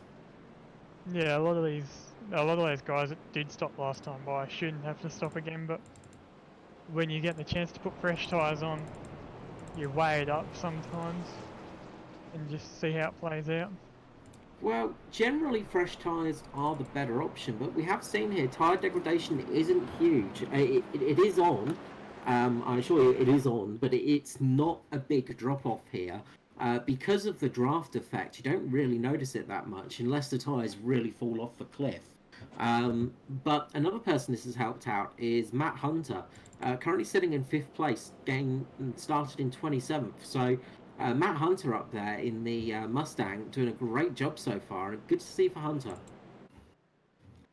Yeah, that is a good job. Matt's been having a quiet season in Xfinity, the Thunder Series. Believe I'm actually fighting him for a 5th position in the championship going into the final round next week. Yeah, and Matt Hunter, he missed out a lot of driving for the last few seasons because he was basically in the same position as JP is now as the director, and we thank him enormously for all the help he's done for graphics and back when we were on Performance E streaming back in the day. All of the work that went on there. So it's nice to see Matt Hunter actually managing to get some racing under his belt because he really does deserve to get a good run out there. And it's nice to see him up in those positions because he does work quite hard behind the scenes. And as I said, he's one of the admins. So it's good to see him actually getting a good race. And he lacks a bit of experience over everybody else simply because he doesn't get that time running for those seasons. So good to see him up there for sure. Yeah, it is good to see him up there and getting a good run in. As Jason Martin comes into the pit lane now, a lap down. So Jason Martin got caught up in one of those big incidents a little bit earlier on and really got thrown down. So big shame for Martin down there. And yeah, that's really, a few drivers have really got affected with that. And we're sort of seeing, as we sometimes do with Talladega, some of the drivers that we don't usually see up the top of the grid being up there, even with damage off, as accidental as it is, we're kind of seeing the same sort of thing we normally see at Talladega, with a bit of a mismatch.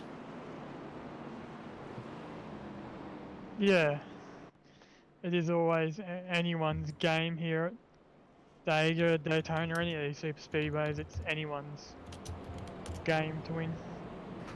It is, and as I say, it's a bit of a lottery most of the times.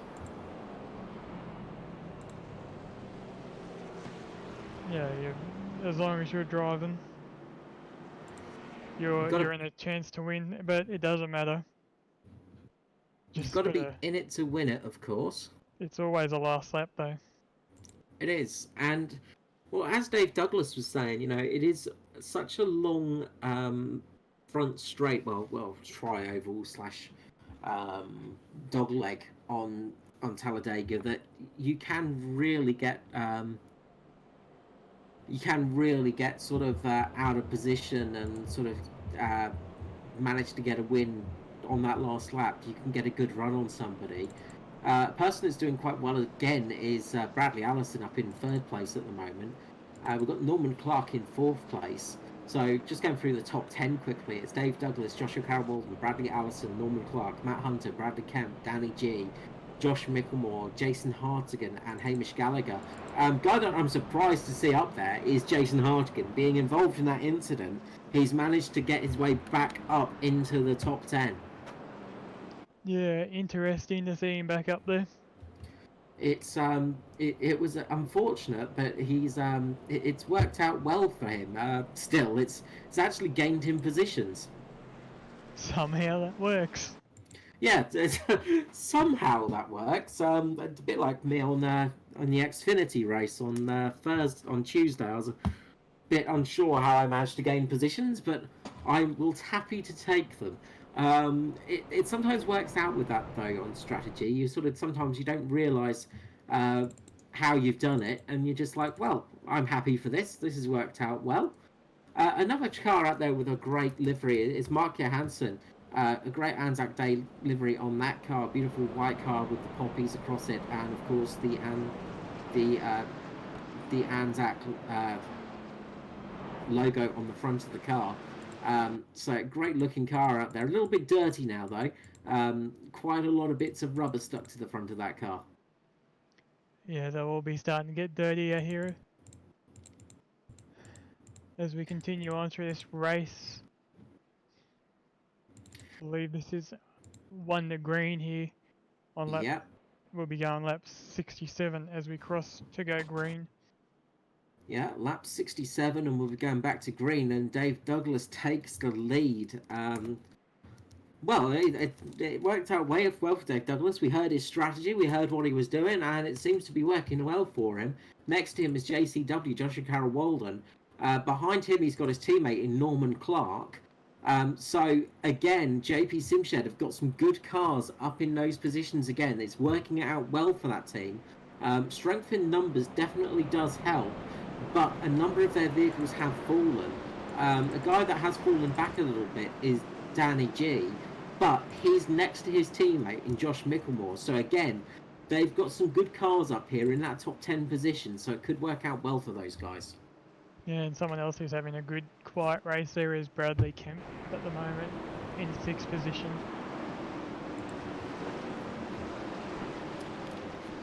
Yeah, great job for Bradley Kemp, and it's good to see again, as I say, it's nice to see some new names up in that sort of top position. Nice to see a few people getting in positions that are not normally in, but there's still a long way to go as the pace car comes in, and we'll be going back to green. Dave Douglas, the number 10, will be leading away, and of course Dave Douglas has this habit of finishing in the top 10 in most races, so we'll see how he does from here. Back to green flag racing. Will he get a good restart? He drops it, but Joshua Carroll Walden gets a much better restart there. Manages to pull away. Will he be able to cut down in front of Dave Douglas? We'll see. But Bradley Allison is giving Dave Douglas the push that he needs, and that's just making Joshua Carroll Walden fall a bit behind. JCW needs to slot in behind Bradley Allison now so he doesn't lose positions, and that is what he does down in front of Matt Hunter. Aggressive move, but the best move he could make. And now there is Norman Clark on that outside line trying to push along with Bradley Kemp behind him. Yeah, you can definitely see that the inside line is slightly quicker here. We've seen a little tonight as we do see a cloud forming in 3 and 4. Yeah, that's going to change the grip levels through 3 and 4 as that... Oh, and there's a big crash behind as Jason Hardigan gets involved in that one. Just having a little look at that one, we saw one of the red cars. Just wondering if that was James... No, that wasn't James Roby. I'm just trying to figure out who that was now. Danny G there getting caught up in that one. Oh, and yeah, it looks like it might have been Norman Clark actually that started all of that off. So just having a little look back, it looks like Norman Clark's just got a little tap from behind from Danny G's teammate in that of Josh Micklemore, and that spun him around and caused an enormous wreck. Yeah, just that pack racing again. Everyone's going for the spot that isn't there, we'll say. Well, if you don't go for the spot, you're not racing. That's what they say. But sometimes it is that thing of it's better to finish than not to finish.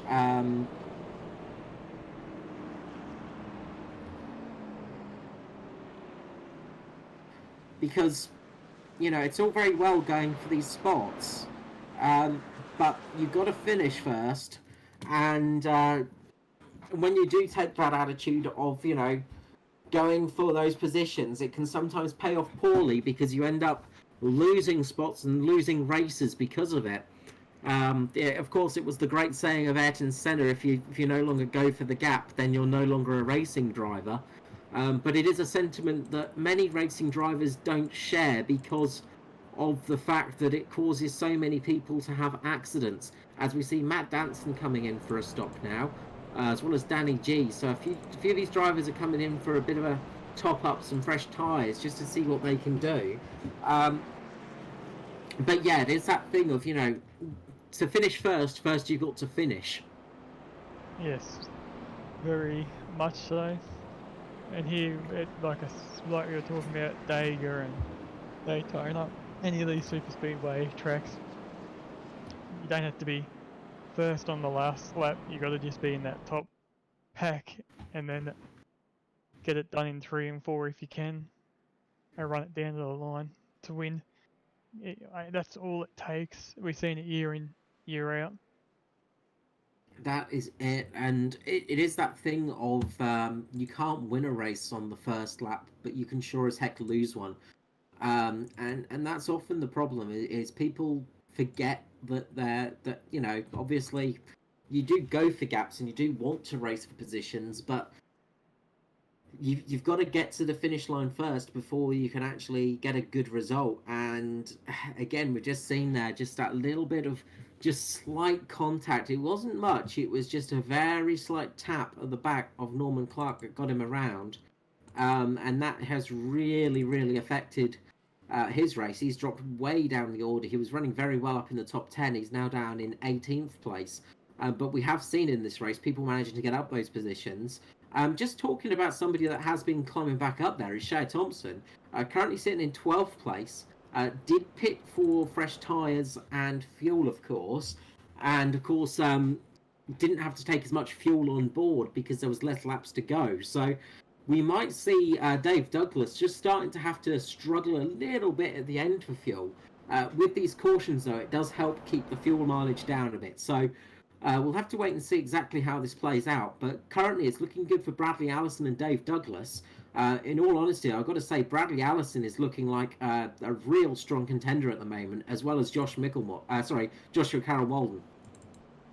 Yeah, Bradley is a great driver. He just hasn't, unfortunately, had the season that he should have had or could have had so far. There's been a few incidents that, to no fault of his own, he's ended up in and has got taken out when he was in a good position.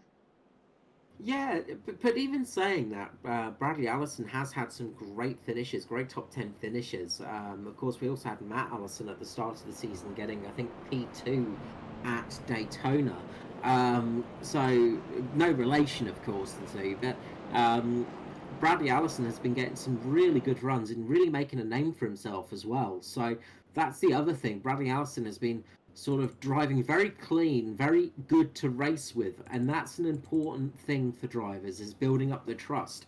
One of the hardest things when you're racing against somebody, especially somebody that's new, is just knowing if they're if they're actually capable of racing. Really, you don't know how well they're going to be able to race.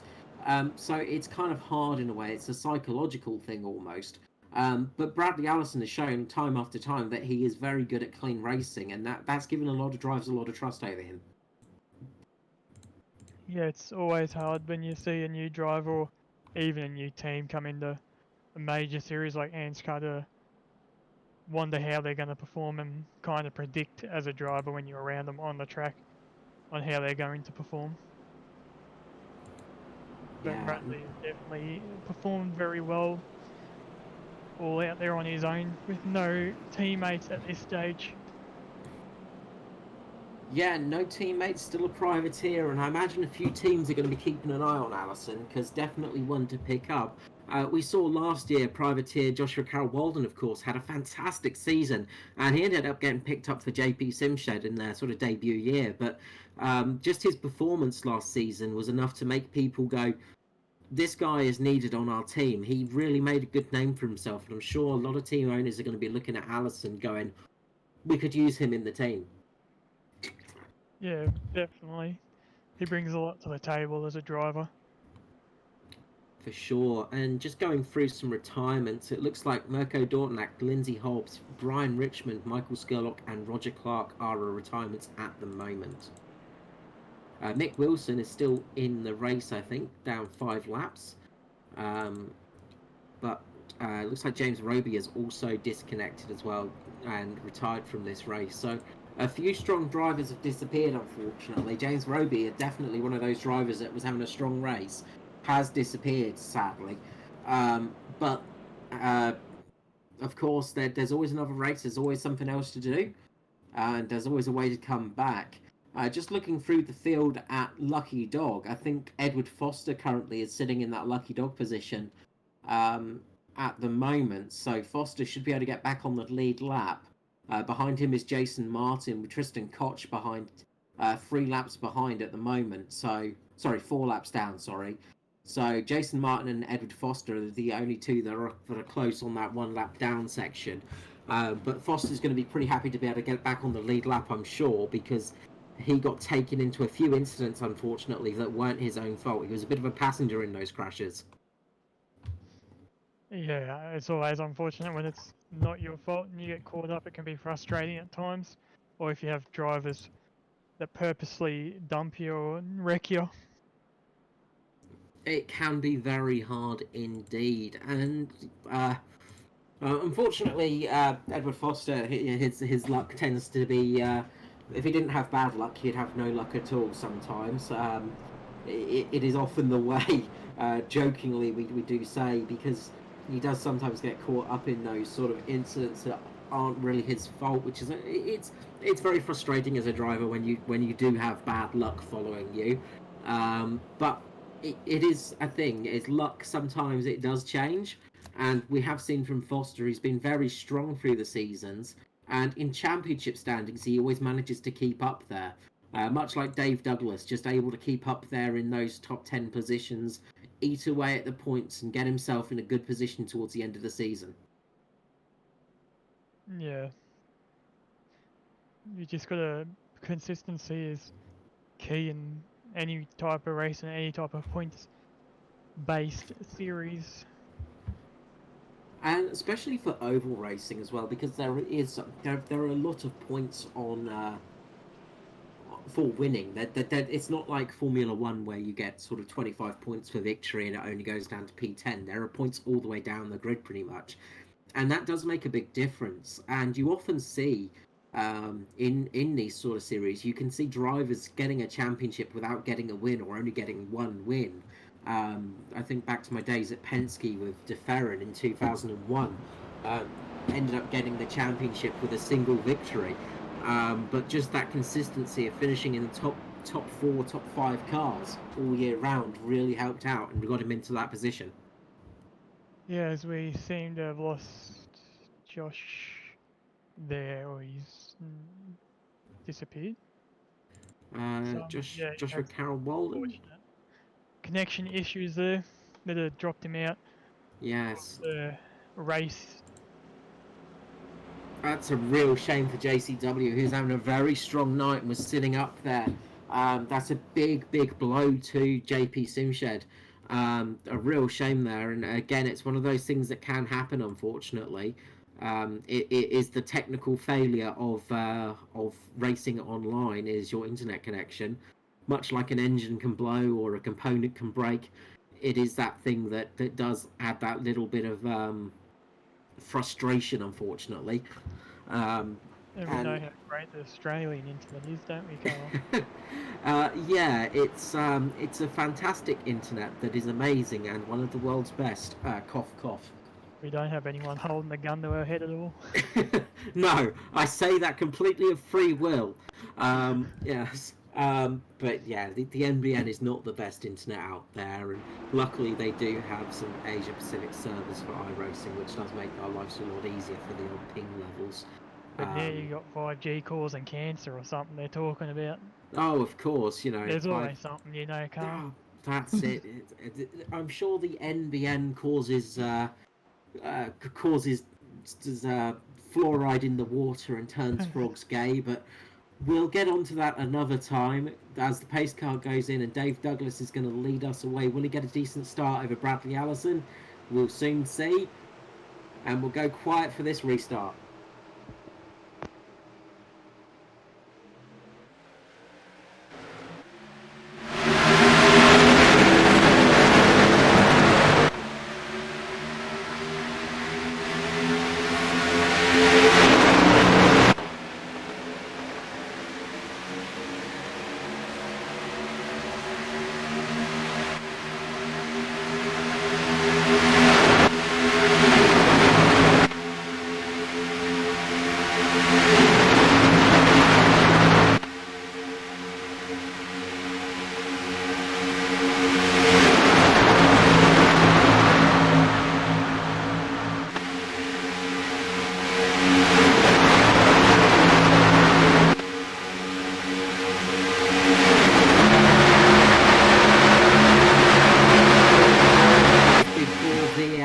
they go through, and it looks like maybe a couple of drivers have actually ended up getting penalties. I saw Josh Micklemore having to drop down, as well as another driver. It looks like Josh Micklemore may have got a Jason penalty. Martin went in through the pits too, I saw. Yeah, so it looks like a couple of drivers have ended up picking up some penalties. Riley Curtis and Stephen Williams. Stephen Williams is actually getting a service done on the car as well while he's in there. So it looks like a few drivers have ended up getting some penalties, which is a real shame, and that's a big blow to Mitch Motorsport. Maybe someone had to blink, who knows, with fuel. Possibly, but why you wouldn't pit under caution, that's the big question. Joshua Carroll-Walden has managed to get back, though. He is a lap down, but he's back on the track. So good news for JCW and the JCW fans out there. So he is back. Nice to see.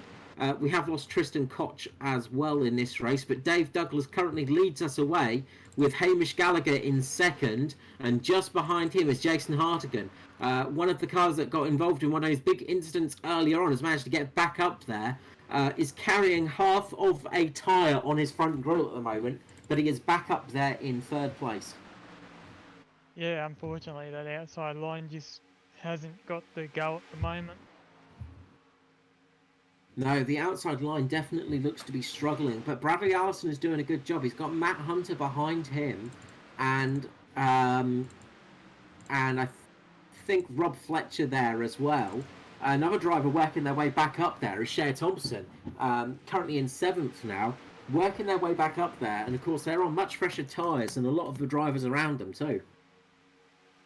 Yeah, Shea Thompson took those tyres as we saw and all that fuel, so he'll be right till the end now and have that fresh rubber and the confidence to push harder. Of course, that is one big thing that it does do, is confidence is a huge thing as a driver. You know, you do lack confidence when your tyres are a bit worn, and when you feel the car is a little bit sort of, it doesn't feel quite as good, you do lack a bit of confidence, and it tends to drop you off a little bit more than you would normally expect. What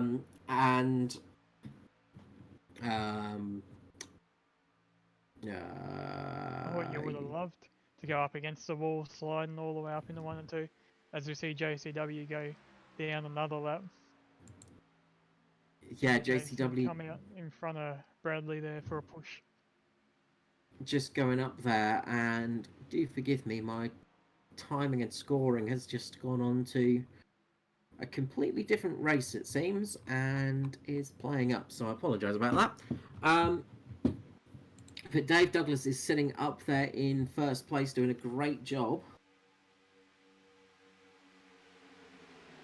Yeah, well, we were talking to Dave there, and his strategy seems to have worked out for him so far.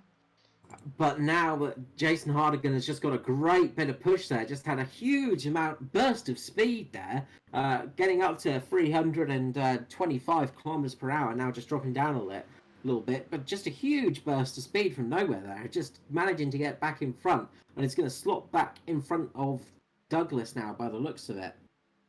I've noticed on that front stretch that the top line do seem to get a big burst of speed. It's just that it hasn't been enough yet for Bradley to be able to come down or make up enough place. As we see the track get a big shadow over it at the moment. Yeah, that little bit of cool track temperature is definitely going to help out. All pretty well running 2x2 here at the moment. Almost like they're ready to get into an arc. As they go 2x2, and we've got Barry Neal out there trying to get a third line working. Yeah, it's always hard to make people come up and form another line with you. Not many people really want to take that risk. No, it is a risk that you've sometimes got to invite people to get into. And it can be a bit tricky to get them actually coming along with you, so it sometimes can be a little bit tricky. So Gambling, but in racing, right? That's Everything's it. gamble in racing. It's a bit of a roll of the dice. Yeah, it is a gamble sometimes, and it does make a, you've got to sometimes take that risk to actually get a good position. But sometimes of course, with gambling, it doesn't always pay off. So it is one of those things you just got to be careful of. So do forgive me, I've lost all my time in scoring, so I'm just going to be going off with the iRacing hub at the moment. While for some reason that works out, but yeah, currently Jason Hartigan has managed to get back in the lead, and that's not too bad. Dave Douglas is probably not too upset about that, because this is going to help out with fuel levels, and also just give him a little bit of time just sitting behind Hartigan, just getting the car just in his liking, things like that.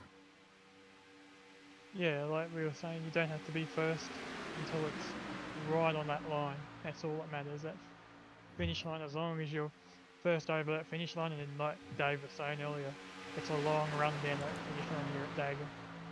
It is indeed. First place only counts when you cross the finish line. Unless it's Formula One, of course, where you'll often get a penalty afterwards and end up finishing much further down the order. But that aside, we got a bit of an incident at the back as Michael Latterer and somebody else get into each other. I didn't quite see who the other person was involved in that one. I think it might have been, just trying to have a look back now, the 54 of Matthew Clewett. Yeah, Matthew Clewett and Michael Latterer just got into each other there. Matthew Clewett did one hell of a save. If we can get a replay of that, that would be great. He managed to get the car back in a straight line almost over 300 kilometers per hour. So brilliant save there from Matthew Clewett, and we've managed to remain green as well.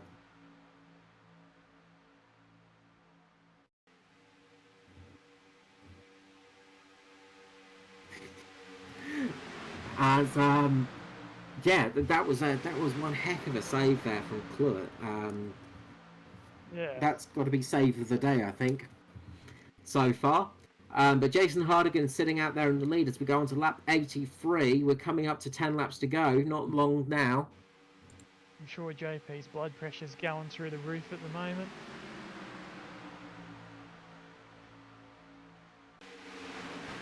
And as we're going along, I'm just going to grab down Mr. Michael Skurlock just to say hello to him.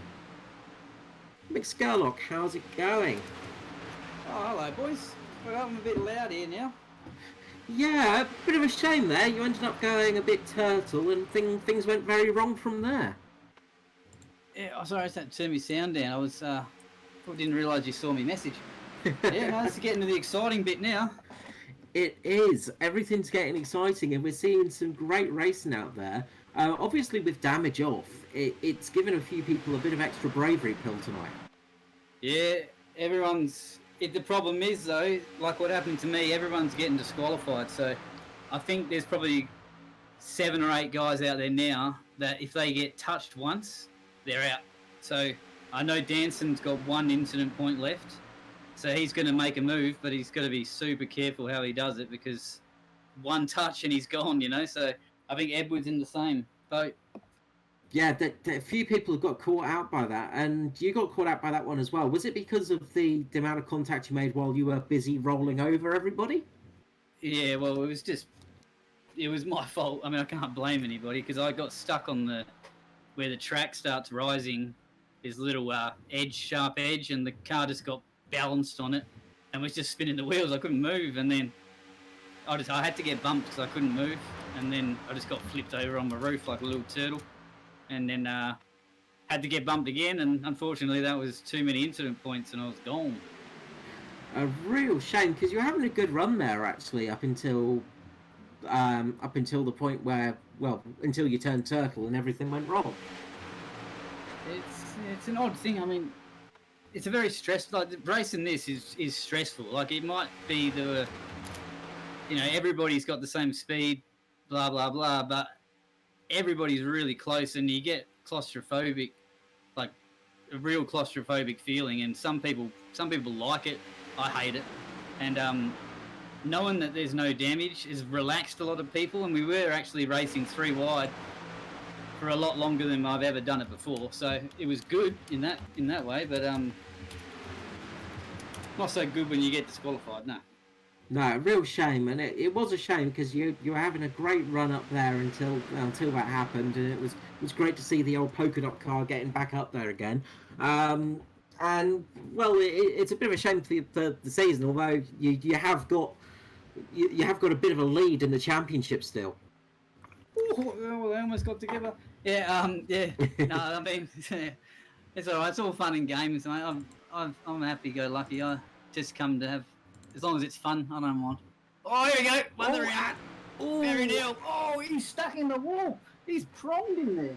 Hey, That is a Matt huge Dancing one. gone. Oh, and Danson's One popped incident himself points. out.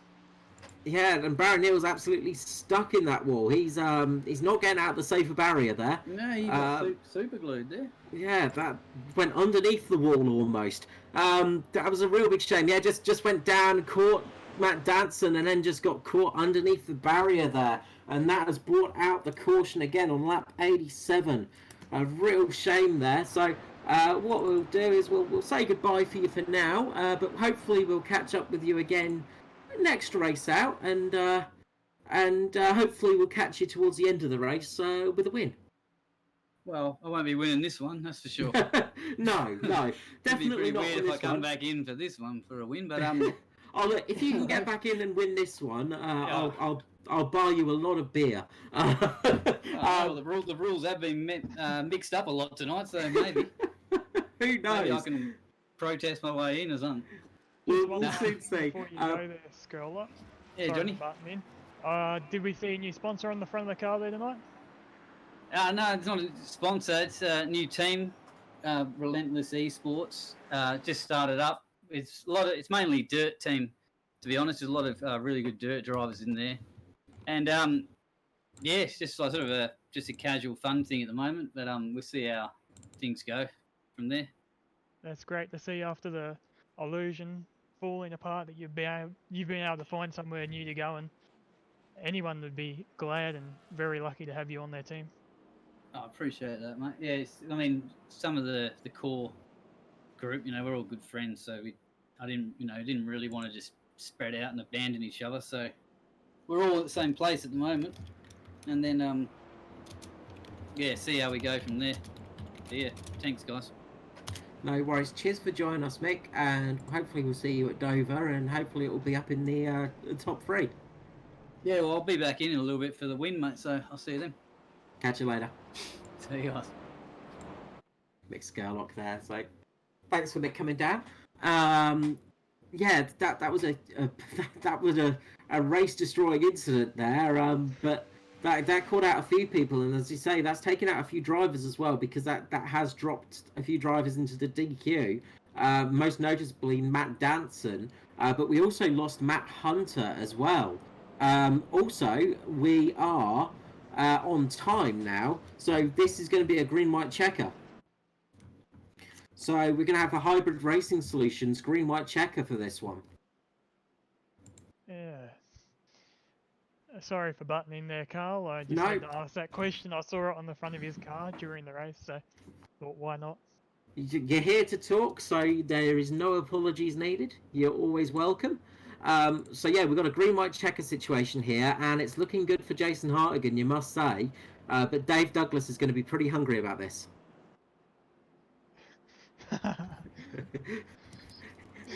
Our producer maybe giving birth to a couple of kittens at the moment and telling us not to say anything about the car. So it's looking good for Dave Douglas. Dave Douglas has definitely got this one in the bag. But Hamish Gallagher as well, Bradley Allison, all of those guys are looking good for the positions. So it's going to be a big race now for those guys. Top 10, we've got Mark Johansson that's made it up into the top 10 as well. Good debut race for Johansson there. Phil Otto's is also having a much better race than he had last time. It's nice to see Otto back in the top 10 as well. Cher Thompson as well in P8. Great position for them. Dave Douglas starting 30th, getting up to second, and Hamish Gallagher 29th and third. Great drives for them too. but we have lost Matt Hunter as well, which is a real shame because he was up there in that sort of top 10 position. It looks like Matt Hunter had a connection failure. So, again, a real shame for Hunter because he was in a really good position. Do we want to have a gamble?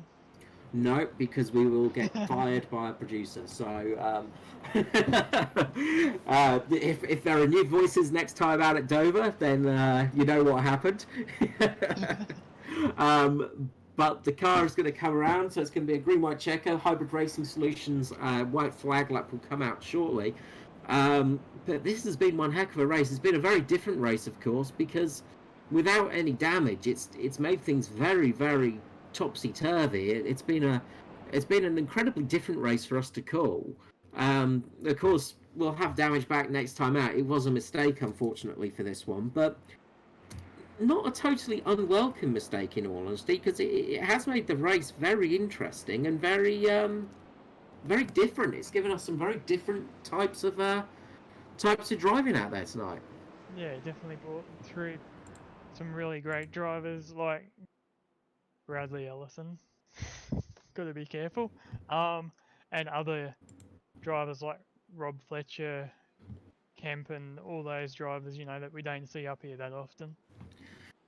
It's given a chance for some of those drivers to get up into a position where they normally wouldn't be. So it's been a great job for them. As Michael Scarlett was saying, Edward Foster's just sitting there in 15th place at the moment, and he's got to be careful because he's sort of to his limit, unfortunately, due to that big accident. So he's just going to be sitting back there. He's a lap down. I think he'll get I think he's going to get the lucky dog. So he'll get back onto the lead lap, but we'll have to see what happens from here. But this is going to be a bit of a race to the end now, as we come to the green-white checker.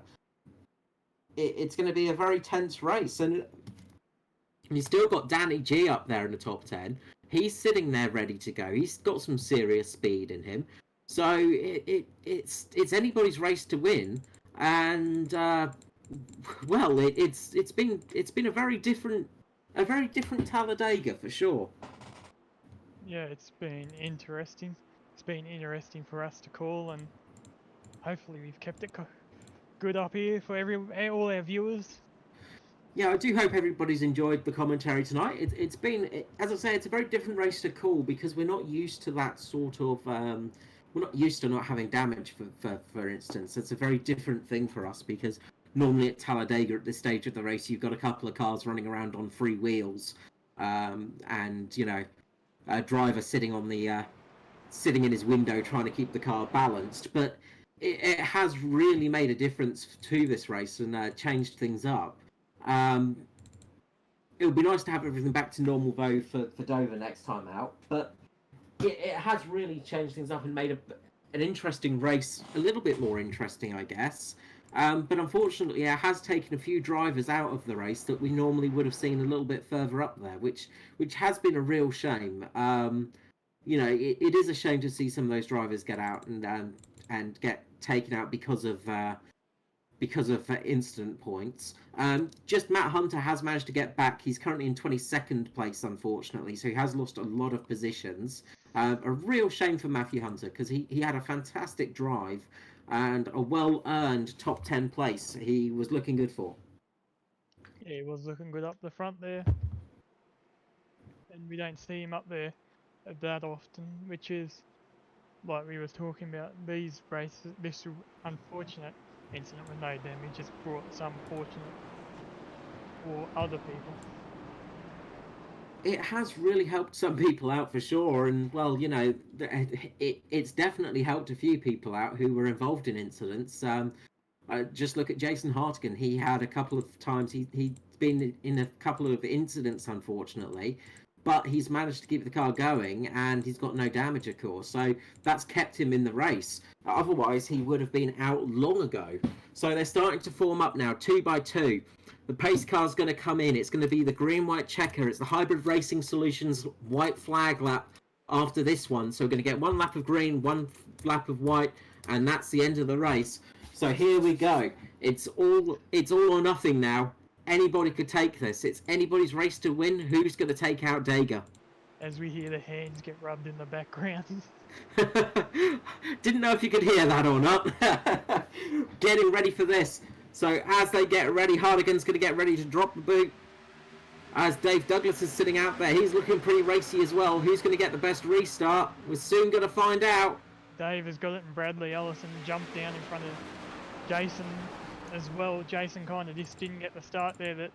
And there's a was huge needed. crash at the back. A huge incident at the back as Edward Foster is rolling again. And Dave Douglas has managed to get into the lead, but Bradley Allison's sitting out there. We've managed to keep green. Jason Hartigan's just sitting on the outside of Dave Douglas. He needs somebody to push him. He needs somebody to help him out here, because otherwise he's not going to be able to get there. Dave Douglas is looking good though. He's got the position at the moment. Will he keep it? Is he going to be able to keep that? He's got Bradley Allison underneath pushing him, giving him that little bit of helping hand. Jason's just searching for someone to try give him a push at the moment. He So desperately needs ends that up Too push. far back. And we see a huge wreck. Huge wreck there as they were trying to get that, and Jason Hardigan's got involved in that. Bradley Allison has managed to make it through, but it looks like that's going to be Dave Douglas getting the win here, because it doesn't look like anyone else is going to be able to get this one. As Dave Douglas carries on around. Who's going to get third now is the question. Wow, I think Hamish Gallagher by the looks of it. yeah, it sounds like the drivers have dropped off the pace. The engines aren't revving as quite as hard, but it looks like Gallagher might be there. I've got no timing and scoring, unfortunately.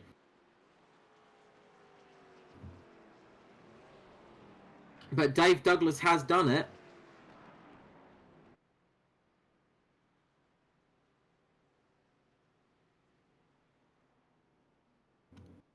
Bradley Allison has it. Wait, gotta try and work out who's won this now. It's a bit confusing. Dave. I've got Dave Douglas as the winner, and he's doing the celebratory, trying to blow the engine and over revving it. But it looks like Dave Douglas has got that win. Bradley Allison's got second. Jason Hardigan third on my screen. So while we try and figure that out, but it looks like Dave Douglas has got the win. Yeah, I think that actually ended up going time certain there. That's why all the drivers slowed down. Right. Yeah, I think it just cut out. So Dave Douglas ended up getting that win, and I think just confused our timing screens a little bit. A very, very confusing race at the end there. Yeah, so unfortunately our SDK system doesn't recognise the green and white checker, so we'll go through the finishing order as it stands, provisional finishing order as it stands. So Dave Douglas takes out the victory, Bradley Allison second, Jason Hardigan managed to get third place in the end, despite that huge crash. Rob Fletcher in fourth, great finish for Rob Fletcher. Hamish Gallagher fifth, with Shay Thompson a brilliant position in sixth. Phil Otto 7th, with Danny G in 8th. 9th was Bradley Kempf, with Matthew Cluett in 10th. I'll let you take over from here, Jono.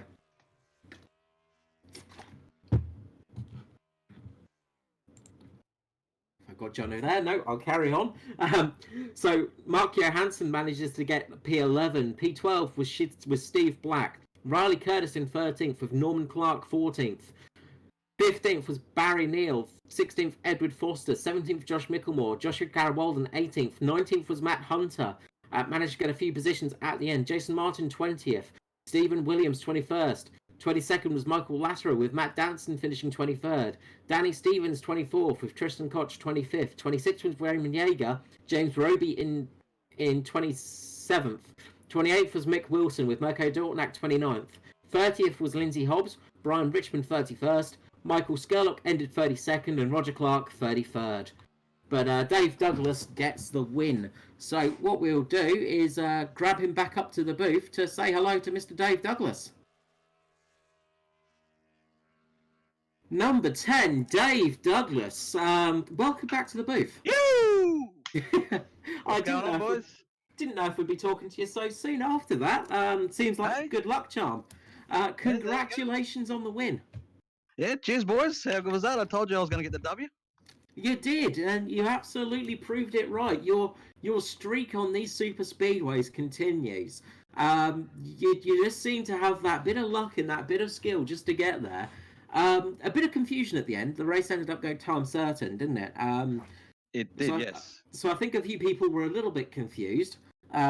We did end up having a bit of a crash across the line as well at the end. But from 30th to 1st, that is one heck of a drive. It's not too bad of a drive for a Thursday night. I told you I'd just dust the cobwebs off her, mate, and get her out of here for a win. Well, it's about time, you know. It's just your first or second win this season.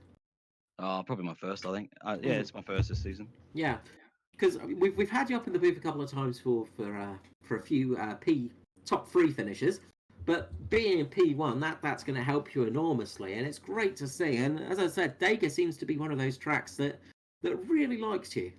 Yeah, I'll always get out of bed for Talladega and Talladega and Daytona. Like I said, before ANZCAR, this is all I used to do was run for restrictor plates. So yeah, it works. It works for me. Whatever I do works. I can predict what's going to happen. Nostradamus, mate. Look, there is no question in that because you called it perfectly, and it did work out perfectly for you in the end there. Other than just experience running it, was there any other sort of tips you can give for tonight's drive? Tips. The yellow line's your friend. I'll give you that tip. Don't tell anyone though, all right? All right, we won't let that one slip. We'll keep it between ourselves up here. But congratulations! It's great to have you up in the booth again, especially for a win.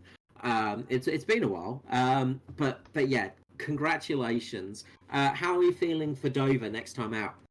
Dover, might not get out of bed for that one. I don't know if I'll make that one. We just got to see if we've got the budget to get the car there, boys. As you see, there's no sponsors on the side of the car, mate. So, well, we'll see if we can get there or not. We'll wait and see. Well, hopefully this is going to help with that because obviously, a win is always good for sponsors. They tend to like that. They tend to enjoy seeing you out there.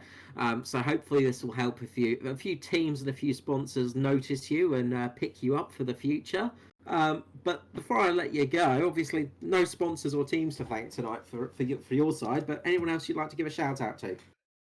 Yeah, I'll give a shout out to my good mate Bree. This one's for you, Bree. I told you I was going to get the win tonight, and I did that for you.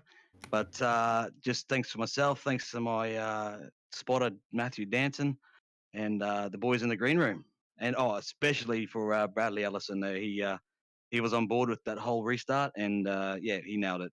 So thanks to him, mate. We got it done. Thanks, Dave. Great work, and I'm sure we'll see you in the booth again before the end of the season. Cheers, boys. Cheers, mate. Number 10 there, Dave Douglas. Yeah, wasn't it? It was. He predicted it and he got it. And I'll track down Bradley Allison next, and I'll leave this one to you, Jono. Okay. Hey, Bradley, Jonathan from JP Sim Shed. How you going? I'm going all right, bud. How are you? I'm doing all right. Great drive out there tonight, getting P2. How did you feel about that? Probably a bit lucky to get back up there after a bit of a pit road speeding incident. So got sent to the back of the field and had to work the way back up.